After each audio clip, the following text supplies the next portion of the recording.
Good morning, everybody. Happy Monday. Have an amazing show for everybody today. What do we have, Crystal? Indeed we do. Government shutdown possibility. This week we will break down the details of what exactly this fight is over. Also, there was a rash of mass shootings over the weekend. Truly horrifying stuff. We'll break down for you what we know about those killers and the loss of life therein. Bibi bragging about acquiring TikTok. You guys are definitely going to enjoy that segment. We've got Eric Adams officially dropping out of the New York City mayoral race. And some people calling on Sliwa also to get out of the race, so it's a head-to-head. Spoiler alert, Cuomo would still lose to Zohran, but some interesting stuff there. We've also got Zohran going back and forth with the ADL. Trump announces invasion of Portland. Ken Klippenstein is going to join us with the latest reporting with regard to their national security crackdown. And comedians flocking to a big payday in Saudi Arabia, and a lot of dissent within the community, so that's an interesting one for sure. Yeah, there is some things to say about it, and I'm excited actually to cover that and at least get some culture in the news. Thank you to everybody who's been supporting the show, breakingpoints.com. We've had Banner Month here on YouTube, so thank you all as well for those. If you can't support the show, no worries. Just please go ahead and hit the subscribe button on YouTube, and if you're listening to this on a podcast, please just go ahead and rate us 5 stars and send an episode to a friend. It really just helps us grow. Word of mouth is the best advertising there is, and we don't spend $1 on any of that. All right, let's go ahead and start with the government shutdown. As Crystal said, tomorrow is the official deadline at midnight, and it does look all roads currently lead to a shutdown, although we will talk soon about whether the Democrats will cave or not. But here we have the initial word from the House Speaker, Mike Johnson, basically saying we're not negotiating at all, calling the Democrats bluff. So we'll see what happens. Let's take a listen.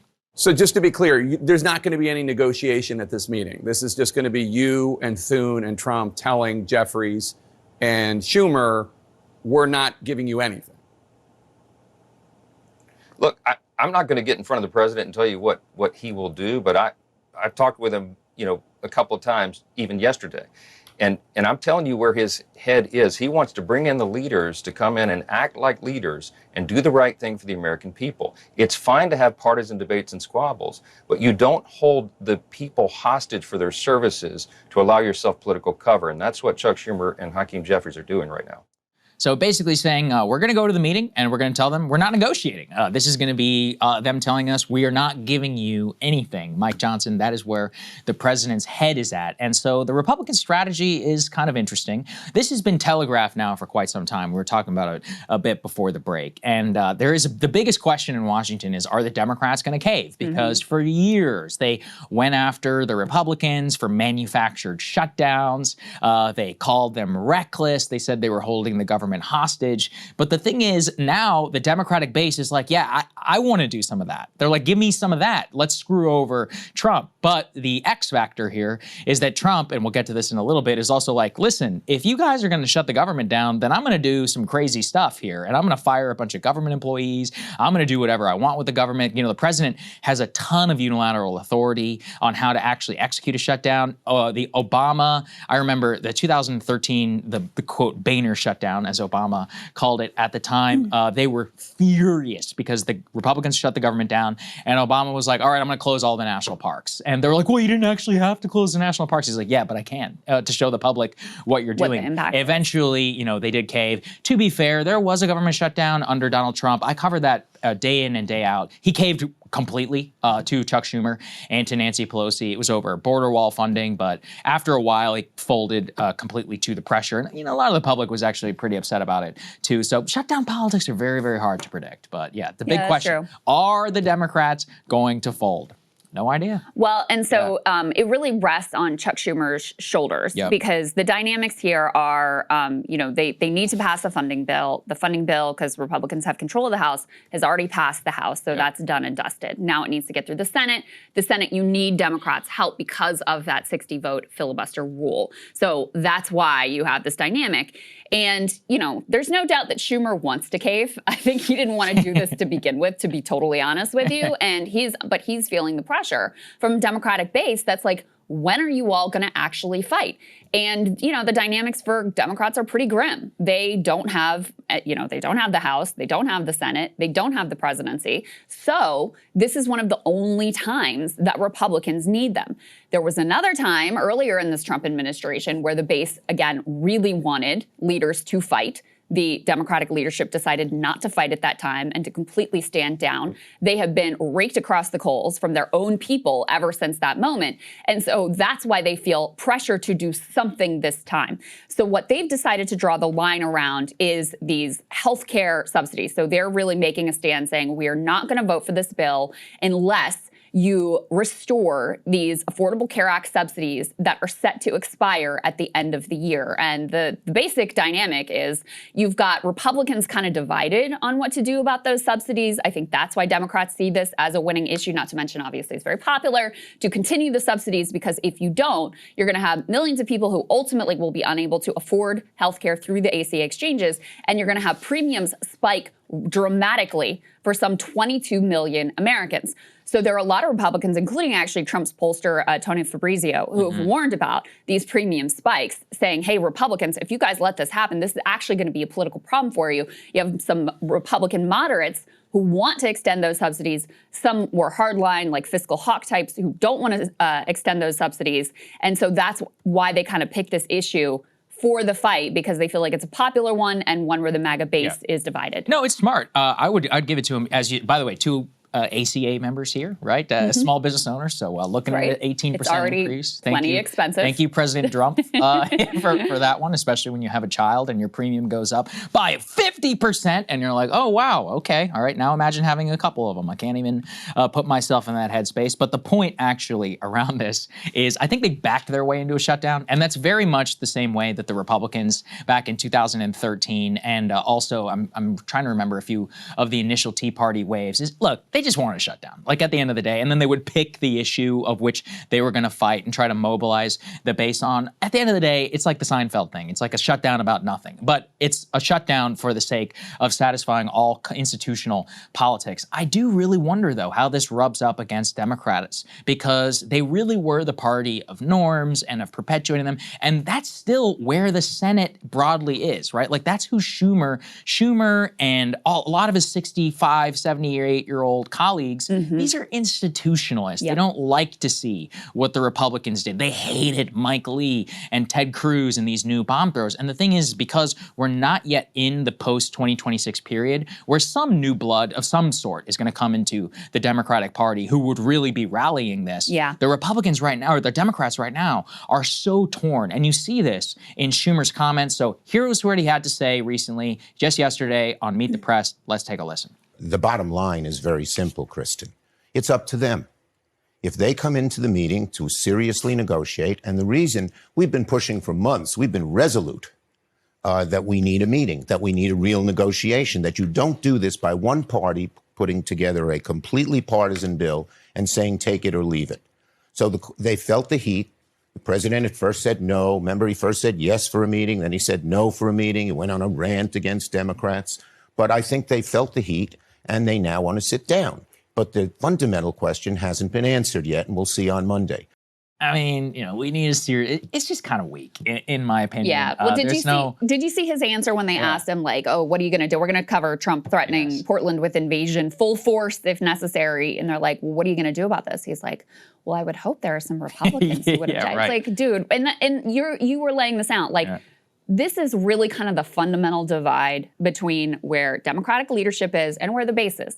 Leadership is still in this, like, sort of normal politics mode. Like, I'm going to reach across the aisle and we're going to get a bipartisan deal done and we want to maintain the norms and institutions.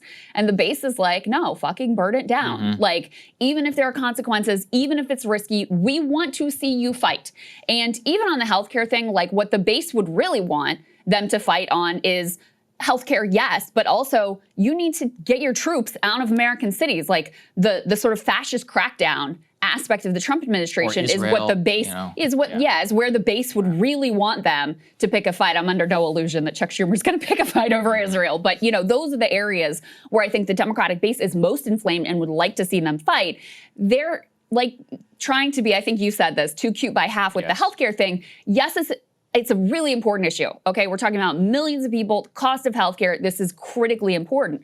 But you can also kind of see just the political machinations are a little too negative, like we poll tested this and this is what our focus group said and this is where we know that the MAGA base and the Republican electeds are divided, and so that's why we're picking this particular spot as well. Absolutely. We should also think back to the way the Republicans did. I mean, look, if you want to take a page out of political effectiveness, the Republican Party has been very good at this over the last decade or so. The 2013 shutdown was broad. It's not just the 2013 shutdown, because some of that was ACA, but to be fair, that's where the Republican base was, right? They were like, no, we're done with Obamacare. The future fights that the Republicans picked with Obama were all on illegal immigration, which, by the way, the polling was not necessarily like on their side, quote unquote, but that's where the base was, and they listened. I think that's, though, the reason why is because they had Tea Party. Like, the Dems have still not gotten truly smacked with reality about where their base is. Eventually, after the Dave Brat stuff with Eric Cantor, they're like, all right, it's a matter of political survival. They're like, this is what we have to do. Brat beat Cantor purely on the issue of immigration, and then obviously Trump comes in 2016, wins the primary, probably based on that message more than anything. And so when you put that together, and you can also see that's what fight and being, that's what fight and with the base politics and trying to move the country looks like. That's what a real political effective party ultimately is all about. And so with Trump, though, and this is where the norms thing is all going to come into play, because Trump doesn't care about norms. So let's go and put A3 up on the screen. He just gave an interview to CBS 60 Minutes. It was by the phone, so we're just pulling some of the quotes. He says, quote, "I just don't know how we're going to solve this issue," Trump said. A source close to Trump told CBS the president privately welcomes the prospect of a shutdown because it enables him to wield executive power to slash government programs and salaries. And so that kind of leads into A4. We can put that on the screen. Behind the scenes, the White House is very happy about a shutdown. They say that they can just use it as an excuse for mass layoffs, for deregulation, and for military deployments because, one of the things with shutdowns is they always pay the troops. So it's one of those where, everybody pays the troops, everybody makes sure the Social Security goes out, everybody else kind of comes down. But the thing is that because of their extraordinary powers, as I said, the executive under a shutdown, while technically is not supposed to be able to do whatever it wants, it basically can do whatever it wants and declare whoever they want essential. So for them, they're like, oh, okay, cool. So we don't have to run this Department of Education. We'll just do ICE, the military, and Social Security. They're like, good luck, Democrats, right? And so, I mean, kind of smart, to be honest, because, they borrowed that page from previous shutdowns under Clinton and under Obama, where as they continually had to, as the executive started to grapple with what shutdown means, they became very good at saying, all right, we're going to use it for political purposes. We're going to do whatever we want. I think the Democratic response is Trump does whatever he wants anyways, right? That's and exactly so, right. Yeah, I don't know. It's funny there. Put that headline back up on the screen because it makes the point. They're like, layoffs, deregulation, and military deployments. He's literally already doing all of those. So that's why I think, the base in particular feels like, where's the threat? Like, this is all, you're already doing whatever you want with your executive power. You're already acting like a king and have zero checks on you. So this is the only bit of power that Democrats can wield whatsoever. So that's why they're like, you have Chuck Schumer, you have to fight, you have to do something here. And, the problem for Democrats is that their leadership is extremely weak. They're extremely poor messengers. Trump is an extremely effective and relentless messenger. And that's what the shutdown politics end up usually boiling down to, like who can message the public better, which side. And look, the Democrats have a decent hand to play because they can say, listen, just make sure Americans' healthcare premiums aren't going to go up. That's it. Like, that's all you have to do, and we'll go along with your thing. Why is this so hard? Many of you are saying you want to do this anyway. So they have a decent plan to play. Do they have a decent player to play that hand? Really not so much. Yeah, let's go through the history of the government shutdown. So the most recent government shutdown was the one, I believe, prolonged government shutdown. There's been mini shutdowns, 24 hours or whatever. They didn't really matter. But in January 2018, there was a 3-day shutdown. That's when they did a filibuster over DACA, but ultimately they caved. So you could see that it wasn't particularly successful. The big one was the 35-day shutdown. I have the timeline right now in front of me. That was December 22, 2018. I remember because Trump was in the White House all alone, and he was like, I'm all alone here in the White House, Democrats. He's like, please. It was wild times. But that one, again, was over border security. And even though Trump dragged it out for a month, he ultimately caved because what happens is, and this is all about timing as well, the longer it goes, the executive seems to get some of the blame, even with good politics or good messaging, just because people get sick of no government services. Or, here in Washington, I mean, we feel it the most, right? Because we have all these federal government workers. But in general, like the federal government is the biggest employer. You never know. Listen, we're heading into hurricane season. Like, you really want to shut down with a hurricane? I mean, it could be politically disastrous for the administration. Prior to that, so this was a 2013 shutdown. That was the ACA one. That was 16 days. And then obviously President Clinton had a 21-day shutdown over with Gingrich. I'm not as familiar with the details of that one. I've read a little bit about it. But broadly, it looked like Clinton was the victor in that shutdown. In the 2013 shutdown, I think it's pretty unambiguous that Obama was the broad victor on the politics there. Yeah. If you think with Trump, he was definitely the loser against Schumer and against Pelosi. There's no honest assessment because he literally gave up nothing after 35 days. So that's what I mean. We just don't know where these things would go. Yeah. I think it'd be smart for the Democrats to shut down. I mean, look, it's not only where the base wants it, but also because the base is already pissed off at Trump for like extraordinary action, and he does it anyways, it's like, okay, whatever. And I mean, look, it's kind of in a bidirectional. The Republicans base would also love it too. They're like, great, now we get to do whatever we want. So I don't see as much, and I don't know. Right now, I'd put my money on Dems caving at some point, either immediately. I don't know if they'll cave immediately, but a 72-hour shutdown, and then they're like, oh my God, Trump just fired 15,000 employees. You could see it. You could see it. Of course. Yeah. Of course I could see Dems caving, absolutely. There's one other wild card. Well, one thing to mention about the previous shutdown that you said, Trump lost and Pelosi and Schumer won. Pelosi and Schumer. Pelosi is a much better tactician, much fiercer, much better messenger. Think and feel however you want about her. She is a much better politician than Chuck Schumer is. I think that much is totally clear. So this now resting on the shoulders of Chuck Schumer and like kind of Hakeem Jeffries is like, shouldn't be too confidence-inspiring here in terms of, how the Democratic base being able to pull off something that approaches a victory. The other thing that's worth saying is, let's say that that we're wrong, that it's actually Trump that caves. That's like, oh, you know what? I want to make sure everybody has their health care. We're going to do a great thing for the people. We're going to make sure everybody has health care, right?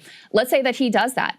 There is nothing that would require him to keep that deal because you just had a Supreme Court, once again, shadow docket ruling that essentially allowed them to go forward with what's called a pocket rescission, meaning that Congress can authorize, let's say, the ACA subsidy extension, and then he can just decide not to do it. The Supreme Court now hasn't ruled officially fully on the merits of that, but until they do, and God only knows when that will happen, he can do whatever he wants. He is not obligated, and this is completely different, okay? Power of the purse is supposed to be with Congress. Supreme Court has, at least for now, greenlit him being able to back out of whatever deal that he strikes here and say, no, you know what, I changed my mind. I don't want to do the healthcare subsidies ultimately. So that's an important dynamic to keep in mind here as well as we move into these negotiations. Yeah, let's put A5 on the screen. I've seen this, a lot of progressive Democrats passing this one around. Oh my God. So you can't make it up. In the midst of shutdown planning, Senator Kirsten Gillibrand has circulated an invitation for a, quote, Napa retreat on October 13th. The wine cave is back, y'all. That's what I was going to say, the wine cave, the infamous wine cave. Should the government shut down, the retreat would fall on what might be day 12 of the shutdown. The itinerary features accommodations at the Hotel Utenville with a resort and spa that extends a Tuscan European vibe. I love it. And a wine tour and dinner at the Staglin family vineyards and amidst its wine caves. The plan for the luxury trip comes amidst Trump administration's threat of mass firings for federal workers. A Democrat briefed on the event tells us is also slated to include Representative Haley Stevens, who is campaigning for her state's open Senate seat as a gritty daughter of the Midwest. So, and that's important. What is it with these Michigan Dems? Slotkin recently talking about, remember when she was on Colbert after our show and she was like, these are just corn-fed folks. No, they're not. Okay, like CIA people are not corn-fed folks. Well, they're Yale, Harvard graduates, it's a stick, obviously, nerds. For her. Just stop. Well, the other thing that's just a little note there is, so this is a DSCC, so that's a Democratic Senatorial Campaign Committee, and they invited Haley Stevens, who's running in the Democratic primary for that Michigan Senate seat, but she's up against two other significant contenders. That would be Abdul El Sayed and Mallory McMorrow. So this is also the DSCC putting their thumb on the scale for Ms. Haley Stevens, who, by the way, has received some $5 million in Israel lobby funding. Wow, so shocking. just so you know. Yeah, that's, I don't know. Dems need to get their act together with the base. Like, you guys need to fight. And I know, look, it's coming from me, just, you know, whatever. But I don't see, like, at this point, the Tea Party action people were barnstorming the country. In this point in the Obama administration, they were everywhere. Yes, the cope is always like, oh, but that was all billionaire funded. Oh yeah, there's no Democrats who fund the billionaires. Like, come on, like, what are you guys doing? But the billionaires don't want this. But then fight. why not? That's the I mean, thing. it's just like, well, they don't do want something. they don't want the pro-Palestine, tax the rich.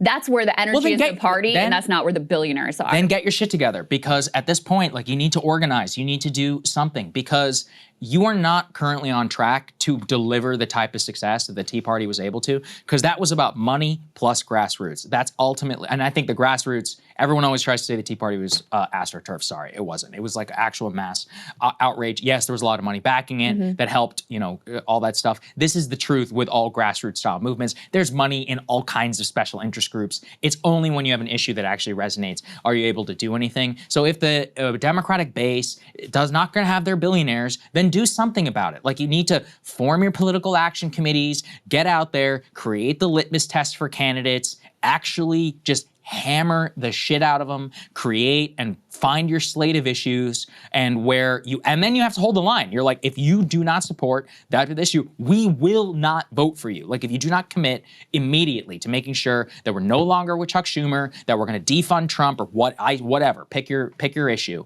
then you're not going to do anything, because in the absence, these Haley Stevens people can always come around. This is what the pro-Republican establishment politicians would do. They're like, but I'm fighting against Obama. And they're like, whoa, yeah, but we need you to fight against Obama on our terms. You don't just get to say fighting Obama. Same thing here. You can't just say, oh, Trump is bad. It's like, is that it, right? Because that's the easiest possible slate. I don't think the Dems have gotten their act together, period. Obviously, it's not gonna come from the national level, but I don't even see it at the grassroots level. Like, people need to show up. You know, there's some campaign canaries in the coal mine. You've got Zohran being most and all important that. one, yeah. He's an extraordinary politician, very just different circumstances, very, very liberal city and base. Like, what made the Tea Party extraordinary was we're going into the blue dogs and we're blowing them out. You know, we're going into the primaries. We're primarying people. We're making their life hell. Eric Cantor spent more on steak here at a steakhouse in Washington than Dave Brat spent on his entire campaign. Like, you got to fight back against that. Yeah, I hear you on all of that, and I do want to see more. But I will say also, with Dave Brat, it's not like you would have said, oh, there's this organized, like, Dave Brat move. It came out of nowhere. That's true. And there are a lot of things like that are happening. So just to name a few, obviously Zohran, obviously Graham Plattner. We already name-checked Abdul al-Sayed, who are drawing really hard lines and saying, we're not going to vote for Chuck Schumer. We are, pro-Palestine. This is genocide, like, going hard. You also have Cori Bush has jumped back into the race. Oh, really? Oh, I didn't against Wesley Bell, who's one of the top, like, AIPAC recipients in Congress and constantly shilling for them. Just signed a letter against recognizing a Palestinian state. You've got Shoikat Chakrabarti, who was AOC's chief of staff, who's running against Nancy Pelosi. I actually don't think Pelosi has officially announced she hasn't. that she's running again, but he just released some internal polling that showed him actually faring pretty competitively with her, which is a shocking turn of events. Yes, that's true. That anyone could even be in the race. So, and there are many that I don't even know their names. So you do have these dynamics playing out in primaries. You're right, and I ran in that 2010 Tea Party year, so I can tell you for sure the energy was real. Right, there was funding there, from the top. There's no doubt about it. But there was also a genuine, like, backlash to Obama that was being expressed at that time. There's no doubt about it. Here you have also that genuine Democratic base backlash, but somewhat more inchoate and less sort of like organized than it was. Great word choice. Now, it's worth saying too, it is still pretty early. Like, we're still, the formation of primary fields is happening right now. And part of why Schumer feels like he has to do this, which is not something he wants to do again. He feels like he has to because he feels the heat from his base. There's no doubt that if he runs again and AOC runs against him in a primary, like, he's going to lose. And he's aware of that polling, I'm sure. He's aware of the way that people perceive him and how they don't see him, and because he hasn't, as being any sort of a fighter. And so even the fact that they're picking this fight is an expression of how they are feeling pressured by their own base. Very well said. I just, people don't, if you're too young and you don't remember the Tea Party, here's what happened. Plus 63 GOP seats, plus 6 GOP seats in the Senate, plus 6 GOP governors, the biggest midterm victory for a party since 1938. You have that same type of energy if you want it. And if at the you state want level. And right, and I didn't even which get into set the state was terms 1,000 for state legislators or it was something? massive, Yeah. and which set the terms for redistricting, Yeah. which ended up being, it continues to be consequential. Very well said. And that's my point is I just don't see that. Yeah, here, okay, I have it here. 20 state legislative chambers, which flipped, which was specifically important for the 2010 census for redistricting. Yep. That's what power actually looks like. I just don't see it yet. You could be right. It could come. You can have some organic, but there's a big difference, let's say, between a 25-point swing and a 60-point swing. Like, to make it extraordinary and to just like punch the administration, like if you wanted, in the face. But I don't know. Right now, there's not enough seriousness of taking control. I think it largely has to do with the establishment and the way that they think, because fundamentally, like to their money, bottom line, issue set, et cetera, it really is an existential threat. But you got to keep in mind, it was very similar for the Republicans too. Like for a lot of these establishment Republicans, the way that they did business back in 2009 was completely disrupted and destroyed. Like you can only teach them by hitting them. There's no other way. So we'll see. I don't know. I personally, again, I think the Dems are going to blink. I just think that they're so married to like the federal government as an idea that the mere prospect of mass firing, like you're going to put it against, you're going to put it past Trump to fire 25, 30, 40, 50,000 workers. Like he will, right? And they're going to freak out about that. That's what a big part of the 2018 shutdown, part of the reason that Trump caved, but the big Democratic message was, oh, these federal government employees are not getting their paychecks, right? It's devastating. So there's like a religious marriage between the bureaucrat and the Democratic Party that I'm not sure, at the institutional level, I don't know if they're willing to stomach, what it takes to actually go through with. No, we'll see. I think, like I said, I don't think Schumer wants to do this fight. Yeah. He's forced into it. And so I think probably his plan is like, let me put up some sort of show of resistance. Mm-hmm. And then once, I get cred with the base for having allowed a shutdown to go through or stood up to Trump or whatever, then I'm going to find some way to walk back from this ledge. That would be my guess of his plan. But don't you think a 72-hour cave is worse than just shutdown? If you're going to cave, then just cave. I don't think I don't even have to say I don't think. I know that these Democrats are totally out of touch with where the base is and what they want and how sort of radicalized they've become in this moment. And part of their radicalization is about what Trump is doing, and part of it is about the failures of their own media apparatus and their leadership. And I know that they're out of touch with this because, in particular, one of the manifestations of this frustration is obviously on Israel. Mm-hmm. And you still see them all out there trying to find some middle ground and tiptoe around it. Hakeem Jeffries still not endorsing Zohran. I mean, it's completely insane. And it's like, you all have no idea how loathed you are by your own Democratic base. I mean, Zohran outperformed Hakeem Jeffries by like 20 points or something ridiculous in his own district. And I don't think they've internalized that. And I'm not sure what it's going to take for them to internalize that. I don't know what their Dave Brat moment is going to be. But one of those is coming where they're going to realize like, oh, we really are in trouble here with our own people. You know why I hope so? Because politics should matter. The expression of your voters should actually matter. And, the one thing I think you can say about the Republicans is like they mostly do what their base kind of wants them to do. And they don't really care that much about the media or whatever. And there's just too much institutional elite worship. And fundamentally, like that's where my war is with these, the kind of that bipartisan Mitch McConnell, Chuck Schumer type style leadership. These people need to go. They're largely the ones responsible for even the reason like where we are today. So yeah, I would like to see them be punished and punished badly. And because the voice of people actually should matter. And political leadership is supposed to be broadly reflective. And there's actually no way to solve existential questions if you don't actually tackle them. And if you just kind of put your blinders on and look past it and pretend that it's all fake. So we'll see. I am an accelerationist though, so that's me. Are you? Officially? 100%. I've always been. I've heightened the contradictions. I think it's good. All right, let's get to the shootings. Okay, very grim situation unfolding over the weekend. 4 separate mass shootings. Let me give you the top line for all four, and then we can take a look at the most deadly one, which was a shooting at a Mormon church. So 4 dead and 8 wounded there. Perpetrator was also killed in gunfight with cops. You had 2 killed and 5 injured in a casino in Texas. You had 1 dead and others injured in a neighborhood in Pennsylvania. And you had a gunman who killed 3 people and injured 5 others at a packed North Carolina waterfront bar. That suspect has been taken into custody. So I'll give you some details on all of these, but let's go ahead and start with this Mormon church shooting, which was absolutely horrific. You can put these images up on the screen. You can see the church was not only, so a pickup truck rammed into this church. The killer then shot indiscriminately at people. We don't have a lot of details about the exact sequence of how this unfolded.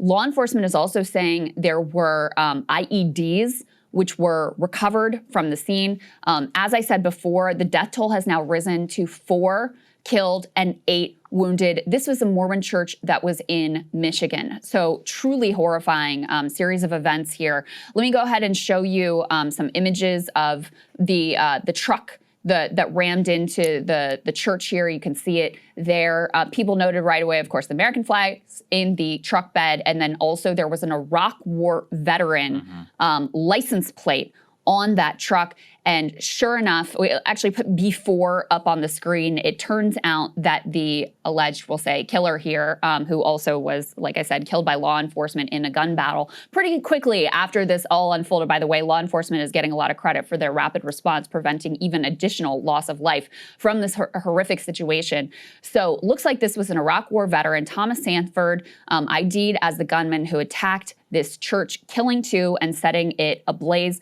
Don't know a ton about him. He does have a young child, roughly 10 years old. He is married, served in Iraq for, I think, roughly 4 years overseas. Let's go ahead and take a listen to a little bit of what law enforcement had to say. This is B3. During this incident, what we know right now is that a 40-year-old suspect from Burton, he's a male, he drove his vehicle through the front doors of the church. He then exited his vehicle, firing several rounds at individuals within the church. 10 gunshot victims have been transported to local hospitals at this time, including one who has been deceased. Officers who were trained immediately responded to the area. One was a DNR officer, and then one was a Grand Blanc Township officer, where they met the suspect and they engaged in gunfire with that particular individual, neutralizing that suspect, and that suspect is no longer with us. As I said, it is a 40-year-old male from Burton. So as of now, Zohran, we have no idea about the motive here. Of course, everyone quick looked to see what this guy's political affiliation was. He appears to be Republican, but it also appears like this is someone who was a veteran of one of our wars who apparently lost his mind. I mean, they're starting to talk to people who knew him. The press hasn't been able to get in touch with the family, like they're not responding, and no surprise there. But the people they were able to speak to were like, I would never in a million years think that this guy would do that. One thing they're looking at, I have no idea whether this is related or not, but the day before this shooting and attack occurred, Russell Nelson, the oldest ever president of the Mormon church, died at the age of 101. And then this is obviously an attack on the Mormon church. Police are looking into whether that's linked in any sort of a weird way. But it appears that this is, someone who was mentally ill. There was an interview posted late last night of a local politician who was canvassing the area, and he actually interacted with the suspect per his testimony. And what he said is that listen, anybody who's involved in public life, and you and I have been in this situation before, you get to meet the bottom 2% of the population who are like mentally ill and schizophrenic, who have kind of crazy ideas. And he apparently cornered this local politician and had that classic sign of mental illness where on the surface, perfectly nice guy, within 2 minutes is talking about how LDS is the Antichrist, the Mormons. So, it looks like a listen, I mean, the Mormons are a classic target, unfortunately, for a lot of people involved in like these wars over Christian theology. And it's a very easy target in particular for somebody if you're mentally ill and if you're steeped in all of this. And look, pure speculation, but it's not a far leap to say somebody who served in Iraq, if you look at the suicide rate, mental illness rate, and the effect of what all that takes, not to mention, I mean, didn't seem to be doing particularly well, like was living in like substandard conditions. So you put all that together with what happened, and it's a very, it's a very, very tragic incident. Especially the Mormons always have been targets for people like this, and it's really sad. I mean, it's just these are people who were gathering. Some of the people who were shot were literal children. It's Sunday. It's supposed to be like a sacrosanct place. So it's a horrific tragedy. But it's one of those where when you put it together broadly, and unfortunately, I was not here for the ICE shooting. You guys did a good job. But the point around it is just look at these guys. It's like rampant mental illness throughout the country. And in the veteran case, I mean, look, we all agree, I think, that nobody does nearly enough. It's highly inefficient. Even though the VA spends a ridiculous amount of money per patient, the services and the administration that they do it's a disaster. Most of the veterans I speak to almost always have a substandard experience. It's very easy for guys like this to slip through the cracks. And it's obvious. I think it's pretty obvious to me that that's probably what happened here. 04, 08, some of the worst years to serve in Iraq. Then you have, a long, prolonged period of time.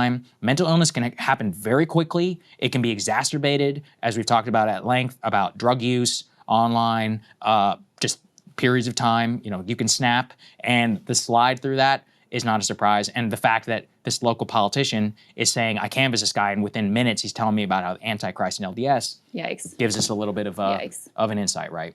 Yeah, well, and that wasn't the only murderous shooting, mass shooting by an Iraq War veteran over this weekend. So we can put this next B5 up on the screen. This was at the North Carolina waterfront. So they say a lone gunman killed 3 people, injured 5 others at a packed North Carolina waterfront bar late Saturday. Police are describing it as a highly premeditated attack. This guy, who now calls himself Nigel Max Edge, he changed his name to that, who's 40 years old, detained by the Coast Guard, charged with 3 counts of first-degree murder, 5 counts of attempted murder, 5 counts of assault with a deadly weapon. He's another veteran of our war on terror, foreign wars. So, we don't know that much about this individual yet, what he was doing and saying. Police are calling this premeditated. We don't have a motive for this one either. But again, fits with, the pattern of, look, we send these, mostly men overseas and have them commit these horrific acts that haunt them. They come back home. They have very little, support in terms of reintegration into society. And then downstream from that, you have, horrific acts like this. This is not to, I'm not trying to, smear or besmirch veterans whatsoever. Quite the contrary. It's not their fault. They were put in a disastrous situation. Yeah, I'm saying that we should pay a lot more attention to them. First of all, we shouldn't get into these foreign wars. And even outside of these individual violent incidents, there is a long-term societal correlation of after you have a war, when people come back, there's a spike in violence. There's a spike in crime. Not to mention that then you have in our culture, it's a mass gun culture. One of the things that are in common with all of the mass shootings we've been talking about lately is all of these men were very proficient with firearms and been around them, highly trained on them, et cetera. And, that's one of the dynamics here as well. But, what's interesting is there's been very little journalistic interest in the question of what the blowback has been from what we did to these individuals when we sent them overseas for the Iraq and Afghanistan war in particular. I had to go back to, there was a 2008 New York Times investigation, and they identified 121 homicides that were linked to Iraq and Afghanistan veterans from 2001 to 2008. And they found that was an 89% increase in such cases during wartime compared to before we went to war in Iraq. So they were able to establish somewhat of at least correlation and an uptick. And, you had similar instances after the Vietnam War as well that were, tracked closely too. So you have mass, mental illness exacerbated in the veterans population because of what they've seen and what they've done and what they've been through and the total lack of support and complete neglect. And this is also not to let off the hook these killers, by the way. We're just analyzing here the societal trends. And, we end up with this explosion of violence and looking around and going, why does this only happen with us? I don't think it should be a mystery when you consider the combination of a combustible gun culture, rampant untreated mental illness, and a society that's kind of coming apart at the seams. Of course, I don't think you can deny any of that. I mean, I know the gun culture thing is one of those where people really latch onto, and I get it. But you know, if you look at it practically, like we've talked about, the Charlie Kirk shooting ad nauseum is a bolt-action rifle. It's never getting banned under quote unquote. It's not going to be banned under even the most extreme liberal gun control law. I am fairly hopeless about any sort of gun control measure that would really deal with the problem for exactly the reasons you're stating. But in analyzing all of these things and why we have these mass shootings and other countries don't, you have to name it as a factor. Because I mean, part of why, and part of why Tyler Robinson's able to allegedly take that shot is because he's raised in that culture. He's very comfortable with weapons. He knows what he's doing. He's a proficient marksman, etc. So I'm just pointing to those factors. And obviously, these are military trained. No one's going to deny that having 400 million guns in the country does not make it unique. I think it's just frankly a constant. It's not going to change. And I mean, we've had a lot of debates here. I don't really think it should change. But you know, if to echo what Charlie Kirk once said, when you have a nation with the Second Amendment, you do accept a certain level of violence that is not going to be seen in other societies. That is a simple constant. Now, of course, you know, everyone always like to post that as some sort of own. It's like, well, you know, if you have other countries, they don't have like even close, you're worried about authoritarianism and fascism and all of that in America. It's like, well, look at a lot of other countries which are Western, but with no guns. It's very, very different in terms of their culture and the level of subservience that those people put up with from the government. So that's part of what the check is supposed to be. Now, all kinds of debates about AR-15s and, you know, magazines, et cetera, most of which I think is silly and broadly doesn't work. But dealing with where we are right now, the veteran piece, the mental illness piece,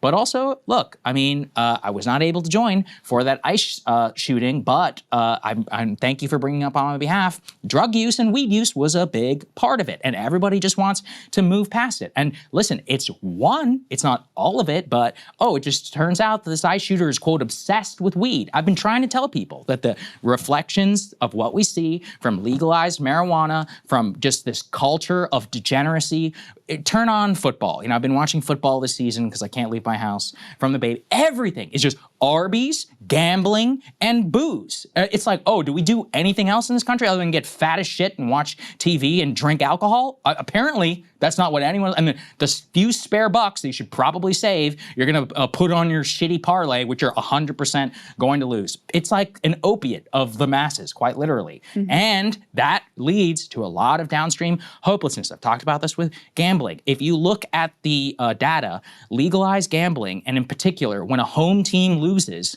the data tells us that domestic violence goes up. That's what we're dealing with here. And now put the actual like money and stakes and all that. Part of the population, in 330 million people, 1% is a lot of people. That's millions of people. They're gonna go crazy. That's part of the issue. And everyone's like, well, just because 1% is gonna do it badly. It's like, no, but sometimes the 1% is so bad that we actually should consider what the, you know, societal norms and all of this this discussion around it. Like with alcohol, most people can drink responsibly. 1 out of 7 people cannot drink responsibly. It causes all kinds of crazy downstream effects. Are we willing to accept hundreds of thousands of DUIs and deaths and drunk driving, et cetera? Me, not really. I think we should do a lot more to actually reduce alcohol consumption or the health effects, obesity. Well, weed has done more than anything to reduce alcohol consumption. Okay, yeah. Oh, fantastic. It's so great. True, though, but now we just have violent schizos who are shooting ICE detainees. What a great trade that we all make. Both should go down. That's my point. There are parts of what you're saying that I agree with, and I think, you know, I view it from a leftist lens of, first of all, addiction is very profitable, right? That's why the food and the algorithms and the gamble, like everything is set up to addict you and keep you locked into whatever that thing is. So that's number one. And, you know, I see a lot of these things as being downstream from the policy and societal choices. So, you know, I don't know, like the ICE shooter, I don't know that his weed use was related. It could also be that's attempt at self-medication. Is often the case as well. That's not self-medication then. If you're taking something that literally makes a certain percent of its users go violent schizo, then that's not medication. Sorry, I'm not saying it's like effective but that is what a lot of people who, you know, struggle with like weed addiction, they feel it is self-medicating. They're trying to check out of a life that feels horrific to them. And so in any case, to say like the weed is the cause of the violence, well, the weed could be a correlation because you have someone who's struggling with mental illness and isn't getting treated and they're treating themselves. And that's what I'm trying to point out. But fair enough. In any case, with these two dudes, we don't have any sort of weed connection that we're aware Well, of I'm yet. just waiting. Okay, So I think it's going to come out. But you know, if you, like, there's a big temptation to sort of draw a circle around all these things and try to see, because we've had this rash of them, and try to like tell a story about it. You know, it's a very natural human impulse. And it could be that there is no real story to tell about all of these disparate shootings and murders. But if I had to try to tell a story, you know, they all seem to spring out of sort of the societal ills that we're struggling with, right? Disaffected young men, political extremism, the blowback from our endless, you know, wars and what we subjected, you know, these young men and women to when we sent them overseas to fight and die in these like immoral, pointless wars that only made things worse. All of those sort of chickens are coming home to roost is what it feels like right now. And, you know, to add one that'll, you know, serve some of your points, there was also, put B6 up on the screen. There was also a shooting at this casino in Texas. This one, we really have no idea what the, this is Kerryon Jones, 34, what the motivation was, what's going on here. I don't have any more information for you, but, you know, you could imagine what might have been going on, why someone would be angry at a casino. You know, that's certainly a possibility. And then did we put B5B up just so people could see the picture of the, yeah, this is the guy that's accused of murdering the people at the North Carolina waterfront. Now, his story in terms of his service, he was actually injured, I think shot 4 times in a friendly fire incident and suffered severe, you know, like brain damage because of this. He was actually, as it says here, he once escorted this American Idol star to the Country Music Awards because he was, you know, sort of like a minor cause celeb because of the injuries that he had suffered, et cetera.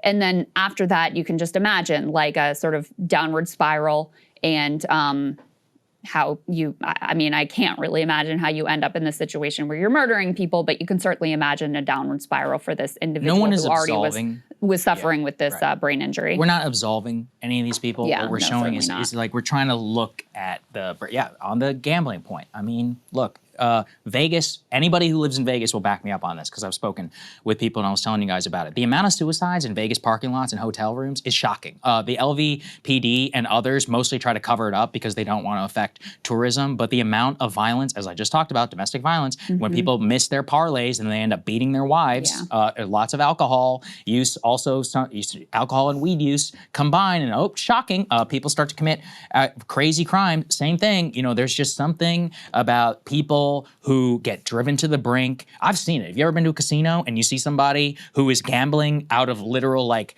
with something, a look on their face of like absolute sheer desperation? It's like, bro, you got to get out of here. What are you doing? But you know, instead, what does a casino do? That's the most profitable customer. Right? Not the guy who's just sitting there betting the pass line, having some fun. This guy who's just hoping for the big one and then ends up losing their entire paycheck. Again, we don't know all of the circumstance, but yes, violence in casino, these people have security and all that for a reason because people are crazy. And that's just my final PSA here on gambling, because I was just looking, 52% of bettors in the US, which is some 100 million people, have now gambled more than $50 per month in this NFL season. That is quite literally, statistically, if you're watching this and you're a medium household income, that's your margin, all right? Which is crazy in a country like today, but $600 per year of your after-tax income is quite literally your safety margin. So do you really want to be blowing that to a company, which, you know, Dave Ramsey, I recently saw him say this. He goes, these people are buying the most expensive advertising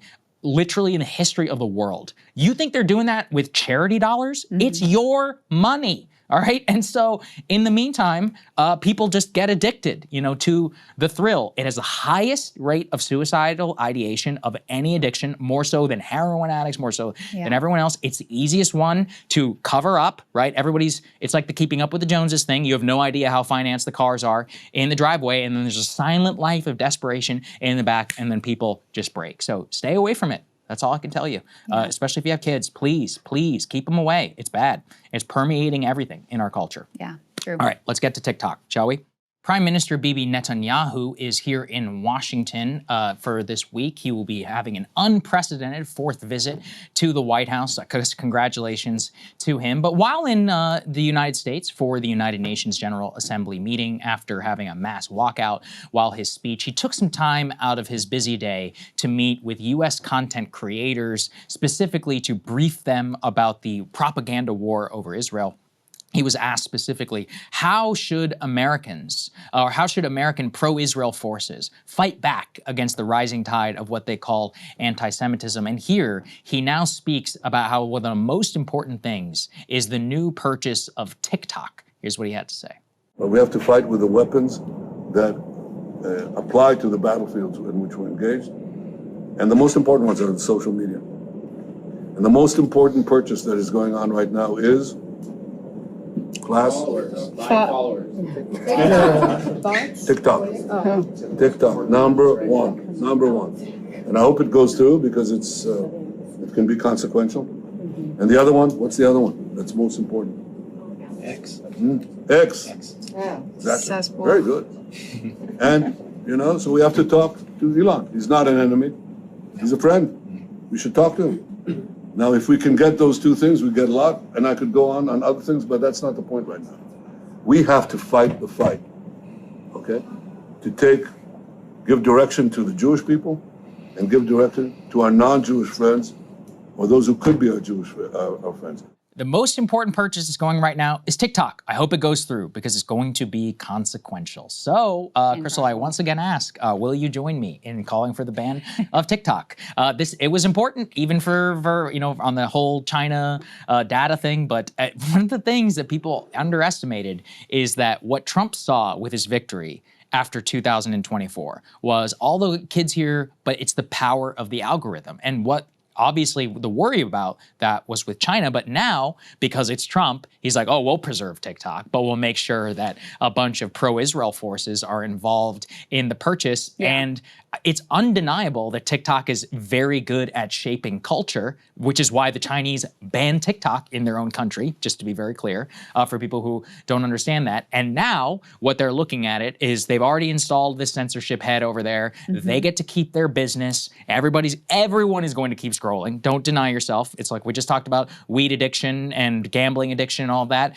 It's exactly the same thing downstream of the hours a day that people are burning on TikTok and scrolling. Well, now it's going to have the same propagandistic efforts kind of behind the scenes. It's now probably the most overtly politically controlled social media platform alongside Twitter. No, I would say okay. alongside I was gonna Twitter. Say, I'd say but the X thing right is, there too. The only reason why I think it's more consequential is Twitter is for elites. So it's very important at shaping, elite culture and conversation. Yeah. Only a couple 100 million people use Twitter globally. Like in the United States, it's a couple 100 million people on TikTok. Like actual people who have no Twitter account, don't even know what's going on over there, not involved in the wars over whatever, some sort of political going on. They're scrolling. That's where a lot of their information is coming from. So by far, in my opinion, the most consequential at a small d democratic perspective for shaping whatever the future conversation. Yeah, so now instead of owned by China, it's going to be owned by Israel, basically. Okay, well, so, great. Could have banned it. Great stuff. Should have banned it. Definitely worse. I mean, I guess I don't see it as any worse than X or other social media. I mean, I think it's all poison. Like, that's where I am. I don't know what the answer is. Like, I don't know that a complete ban is the answer, but I'm kind of like at a loss as to what to do about all of these things that are set on colonizing our mind, right? Colonizing our attention. That's what they're like, that's the commodity that they trade in. And with dystopian outcomes, frankly, but the ones which we can't resist. We were talking about the gambling addiction, like the scroll, both of TikTok and, YouTube Shorts and Twitter. Oh, yeah. It's all modeled off of slot machines, like to keep you endlessly scrolling. That's the whole idea, is the endless scroll. And I mean, it's brain poison. And the one thing I will say, like, I think if Bibi really thinks that this is going to, help him win the propaganda war. Like, the propaganda war for Israel's already lost. That battle is over. It's done.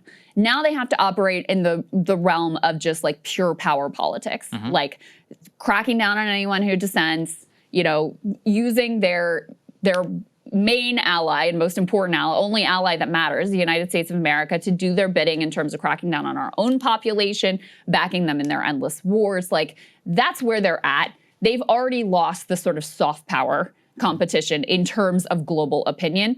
I don't think that their ownership of TikTok is necessarily going to change that. In fact, if anything, it's going to further piss people off and enrage them that they feel that heavy hand of censorship now coming down from their favorite platform. I would hope so. I'm not yet quite sure about our current population, and in particular with some of the calls right now for open censorship. Here we have Israeli politician Yair Golan openly says the next step is strict controls on social media, in particular going after Twitter and saying that they need to ban what he considers to be anti-Semitic voices. Let's take a listen. The next thing we will do, is to put restriction on the social media in a way that not allowed to make brutal propaganda in the social media. Because this is a worldwide problem, and it should be initiated by the United States of America, the place where all the big firms is settled.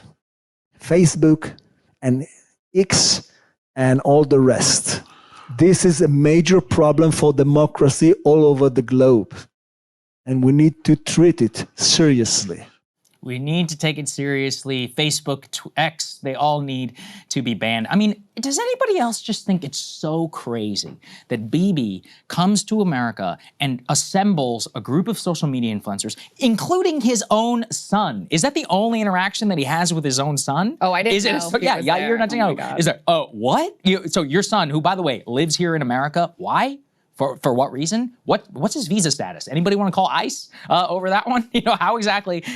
Isn't he draft age eligible? Shouldn't he be fighting in Gaza if he's so patriotic and amazing? And he's sitting over here on our soil, presumably on a some sort of friendly visa, being guarded by the literal Israeli Shin Bet as he lives in a penthouse apartment in Miami and firing off tweets from his sunny little balcony about how they need more censorship of Tucker Carlson and Candace Owens. It's just so naked. It's so unbelievable. And I hope that you're correct, that the propaganda war and all of that is lost. But I don't know. I still, even with all of the sentiment moving, yeah, at a basic level, the politics have not changed. At the power level, the Trump administration, they could care less about the rising tide of, look, even amongst Republican younger voters, it's like the sentiment is lost. They just don't care. They're like, look, this is what we're going to do. The average Republican politician still doesn't care. The average Democrat politician will pay a little bit of lip service, but at a power level, they're not doing anything about it. Slotkin here on our show, maybe I'll vote for it, maybe I won't. Goes on Stephen Colbert, then says she would have voted against it if she was there, but we'll never know because she wasn't there. Because she was. It's like, what's going on here? Yeah. It's like, does any of this even matter? No, the hard power, they still have a lock on a lot of, certainly the Trump administration, no doubt about that, and most Democrats. But, let's, to the point of whether or not they're winning the propaganda war, should we take a listen to a little bit of the propaganda? And you can tell me if you find it, tell me if you find this persuasive or not. This is C3. These are some of the influencers who were gathered at this meeting to get a sense of some of the content they're putting out to the TikTok world. We were asking him the hard questions that a lot of people from our generation have been raising concerns about. For example, and the same way he listened to us and took in our criticisms, I'm truly hoping that you guys will listen to the answer. AIPAC. AIPAC is something that I see all the time. Number one, AIPAC is not an Israeli organization. It has no ties whatsoever to the government of Israel. It's not foreign lobbying. It's a lobbyist group that happens to be lobbying for a certain group of people, right? And this is not unique to Israel. There are multiple countries that do this, and there's multiple different groups that do this. For some reason, people just attach on to AIPAC, despite the fact that AIPAC makes up less than 5% of the lobbying. So if you have a problem with lobbying like me, that's totally fine. I'm against AIPAC because I'm against lobbying. But you can't just hone in on one specific group. If you're going to be against it, then be against it for everybody. Moving on from that, we were asking questions about these rumors that Israel has been going out and funding people. And no, none of us were paid for that meeting, but I wish. Bibi, if you want to write the 150 million check, go for it. But we asked about funding, and as he explained, Israel is not offering to fund anybody. They're not trying to get involved in American political advocacy groups. That has never happened. And if you're concerned about this, who you should be concerned about is Qatar. The last thing that we really touched on was the aid. People don't know this, but Netanyahu's first address to Congress was to say that they didn't want aid. Jimmy Carter, who was a notoriously anti-Israel president, is actually who started this because he saw that Israel was building up their air force and he didn't want them to. So he gave them aid that they could only use to buy military weapons from us, and they had to agree to shut down their manufacturers. So now they're dependent in a way on this aid for military operations that America doesn't want them to lose because we use it as a leash on them. So, very Sagar, smart points. I just pulled this up on TikTok. Here are the top comments. Number 1, on the payroll confirmed. Number 2, that AIPAC paycheck must be insane. Number 3, did she just say that AIPAC's not an Israeli lobbying group with 4 question marks? As a conservative, that man is a war criminal. How much are they paying you? As soon as she said AIPAC wasn't an Israeli lobby, I scrolled. Sellout confirmed. Unfollowed. We're not buying it, et cetera, et cetera. So yeah, I mean, look, I don't know. I feel very dark about how this is all playing out right now, and the reason why is that as disturbing and preposterous as all these influencers and all that are, they have currency. I mean, they're meeting with the prime minister of Israel. You know what it makes me think of, though, Sagar? Yeah. It makes me think of, we covered the Chorus dark money scandal with the Democrats, where they're paying this, one of the influencers does some American Girl doll, pro-DNC memes. You listen to most of these people's content and you're like, okay, good luck. Or the DNC started their own podcast. Ken Klippenstein loves posting the views on it.